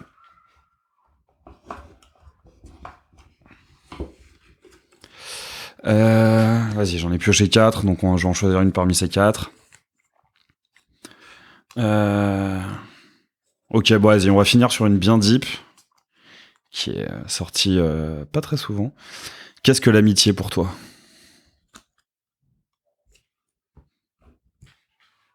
Ça, c'est une grande question aussi. Ouais. Vaste question. Je dirais que pour moi, il y a c'est avant tout défini par un caractère absolu. Je dirais que moi, c'est comme ça que je le définis. Et c'est pas une définition qui convient à... Ok. Alors, c'est-à-dire... Je pense qu'elle est très très personnelle. Mais moi, comment je la conçois, il y a un truc attaché à l'idée d'un côté absolu du sentiment de pour toujours. Ok. Tu vois? Ouais. Comme avec l'amour d'ailleurs, qui est un cousin de l'amitié, on pourrait dire. Mais ce que je veux dire, c'est que j'ai des amitiés, tu vois, qui sont parmi les plus précieuses et qui sont pas forcément entretenues. Ok, ouais. certaines sont vieilles, d'autres sont moins vieilles, mais tu vois, c'est Mais le un truc côté est là, absolu quoi. dans le, ouais. Et c'est indépendant de plein d'autres définitions, tu vois, qu'on peut donner à l'amitié, qui sont dans l'expérience, dans le, tu vois, des liens que tu peux développer avec des gens, parfois par accident aussi, tu vois, ou des amitiés naissent de la promiscuité, tu vois, des hasards de la vie un peu. Ouais. Mais je crois à un côté un peu sacré de la chose, tu vois. Ok, Moi, c'est ce que je mets là-dedans. Comme des coups de cœur d'amitié, on dit coups de foudre en amour, tu vois. Tu sais, les vraies amitiés, des trucs rares, il y a un côté absolu là-dedans où c'est un des termes, ouais, c'est infini, quoi, infini. C'est pas conditionné. Ouais. C'est inconditionnable. Inconditionné? Oui, je crois que ça passe. En tout cas, on va l'accepter pour le podcast. Eh ben, écoute, c'était la dernière. Merci. Avant de te laisser à ton tour piocher 3 questions et me les poser, est-ce que tu veux revenir sur les 5 mots pour te décrire? Non. Non? Non, Okay. 5 mots, c'est pas assez. Vas-y. C'est comme 4 personnes à un dîner. C'est un trop petit dîner, tu vois. C'est un trop petit dîner. Ben, Je pioche 3 questions. Tu pioches 3 questions. Alors, première question. Quelle chose aimes-tu observer chez les gens? Ah putain, mais Mugen était tombé dessus. Du coup, on va pas la compter, mais Faut en sortir 2 autres. vas-y. Bah en plus, alors le truc c'est que maintenant que je suis à vélo, donc j'observe beaucoup moins les gens. Mais en fait, il y a pas de truc en particulier que j'aime observer chez. Je crois que c'est ça. En fait, il y a pas de truc en particulier. C'est plus, je vais plus les écouter que les observer. Et je vais plus me baser sur ce qu'ils me disent que sur sur comment ils sont. Même si je trouve que la façon d'être d'une personne se reflète énormément sur son corps. Comme je l'ai déjà dit dans un épisode, pour moi, tous les gens intelligents sont beaux. Et toutes les personnes bêtes sont moches. Ça se voit. L'intelligence, ça se voit physiquement chez les gens, ou la créativité, ou la curiosité. C'est des trucs qui se voient chez les gens. Mais donc ouais, bah c'est peut-être ça ce que je vais aimer observer. C'est les signes d'intelligence, de créativité, de passion physique. Ouais, je vois ce que tu veux dire. Question suivante. Dans quoi aimerais-tu être meilleur? Ah putain, celle-ci elle est bien. Bah j'aimerais être. Je sais pas si j'aimerais être meilleur guitariste. Je crois. Enfin, je suis très souvent frustré par mon niveau à la guitare, qui je suis pas assez rapide, je suis pas assez fluide, je suis pas assez précis. Et en même temps, en ce moment, je viens de recommencer un projet musical que je suis censé bosser avec des potes bientôt. Pour l'instant, je compose dans mon coin et Et tu pratiques à fond, ouais. Ouais. Bah en ce moment, ça fait 6 mois que je me suis vraiment remis sérieusement à la guitare et que je tryhard. Et en plus, je vois les résultats, quoi. Je vois que je réussis à rentrer des trucs que j'arrivais pas à rentrer il y a un an et je vois que je commence à rentrer des trucs où je m'étais fait une raison et où je m'étais dit jamais t'arriveras à les rentrer, tu seras jamais assez rapide. Mais voilà, en ce moment, ce que je compose, j'ai jamais été aussi content de ce que je composais, et donc c'est parce que j'ai réussi à faire de mes faiblesses à la guitare une qualité. Donc non, si, un truc dans lequel j'aimerais être meilleur, même si beaucoup de mes amis trouvent que je suis quelqu'un de très sociable et moi je trouve que j'ai beaucoup de mal à aller vers les gens. En fait, ça dépend du contexte, mais j'aimerais avoir le contact plus facile et réussir à créer une discussion plus facilement avec des gens. Des skills plutôt, ouais. Humains. Des skills humains, avoir par exemple, le truc que j'aime le moins faire dans tout ce que je fais sur Aléatoire, c'est contacter les gens. C'est vraiment le truc qui m'emmerde le plus, et c'est pour ça qu'il y a eu des fois des semaines où il y avait peu d'épisodes, parce que j'arrivais pas à aller vers les gens. On a parlé des réseaux, tout, mais pour plein d'entre nous, c'est pas du tout naturel, et tu vois, il y a un truc... Donc un skill plutôt humain, réussir à aller vers les gens plus facilement et être plus à l'aise en fait plus facilement. Et peut-être je pense qu'en plus ça c'est les gens le remarquent même pas, hein, et se disent même pas que je suis gênant, mais je peux me trouver gênant assez facilement dans mes interactions sociales, et donc peut-être moins me trouver gênant. Ouais. Tu tripes. Moi je pense que tu tripes. Après on se connaît pas très bien, mais oui. On s'est vu quelques fois. Et je t'ai pas du tout perçu, en tout cas, hein, voilà, moi c'est mon... je t'ai pas du tout perçu comme un mec qui était bizarre socialement, tu vois. Bah ouais, non, mais c'est probablement moi qui tripe, mais voilà.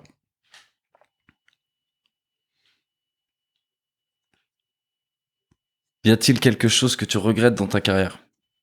Est-ce que t'as fait une sextape Est-ce que j'ai une carrière avec un singe? Est-ce que j'ai une carrière déjà? T'as un truc qui sera révélé peut-être dans le prochain podcast. Est-ce qu'il y a un truc que je regrette ? Non, en fait. Parce que j'étais pas super heureux dans mon précédent taf, et c'est en partie pour ça qu'ils m'ont demandé de partir. J'aurais peut-être commencé le podcast plus tôt si j'étais parti plus tôt, mais en vrai, je suis content de comment les choses se déroulent à l'heure actuelle, et donc tous les choix que j'ai faits m'ont mené là. Donc je suis dans une période de ma vie où globalement j'ai pas de regrets, je suis content de ce que je fais, donc y a pas de regrets dans ma carrière. J'ai réussi à ne pas m'associer avec des gens avec qui il fallait pas que je m'associe. En ce moment, je suis en train de monter un truc avec un mec qui a l'air mortel, donc non, il y a pas de regrets au niveau de ma carrière. Après, dans la vie, si, mais même pas en fait, non, même pas. Écoute, encore merci déjà de m'avoir accueilli, et puis merci à toi Jacques, de m'avoir pour ton temps, pour tes invité, pour tes c'est réponses. toi qui m'as invité, merci beaucoup, c'était cool. Et écoute, content que t'aies apprécié. Comme je t'ai dit, il y a une dernière question. Ouais. Qui est quelles sont deux personnes, alors me sors pas, deux personnes c'est pas assez, il en faudrait une dizaine, deux personnes vrai. Que t'aimerais entendre dans Aléatoire, donc une avec qui tu peux me mettre en contact, et une où ce serait le kiff plus inaccessible. Ouais, en vrai, je te dirais bien, du côté de Bad Cop, tu vois. Donc ouais, on a évoqué quelques gars depuis que t'es arrivé. Je pense que Emetek et Samir Hamad, ce serait intéressant. Je pense que tous les membres de Épicerie Gang, ce serait intéressant. Ouais. Je sais que tu parles avec Ndé, t'as fait Mug, Elkas pourrait être intéressant, tu vois. On va parler avec Yuri, oui. Aloïs de IC, ce serait intéressant aussi, tu vois. Lui, il a drôle en plus, on se connaît un peu quand même. Il en a aussi des histoires, tu vois. Il a son parcours à lui et tout ça. Aizen, que je t'ai cité. Et alors du coup, dans l'inaccessible, quelqu'un de mort, genre?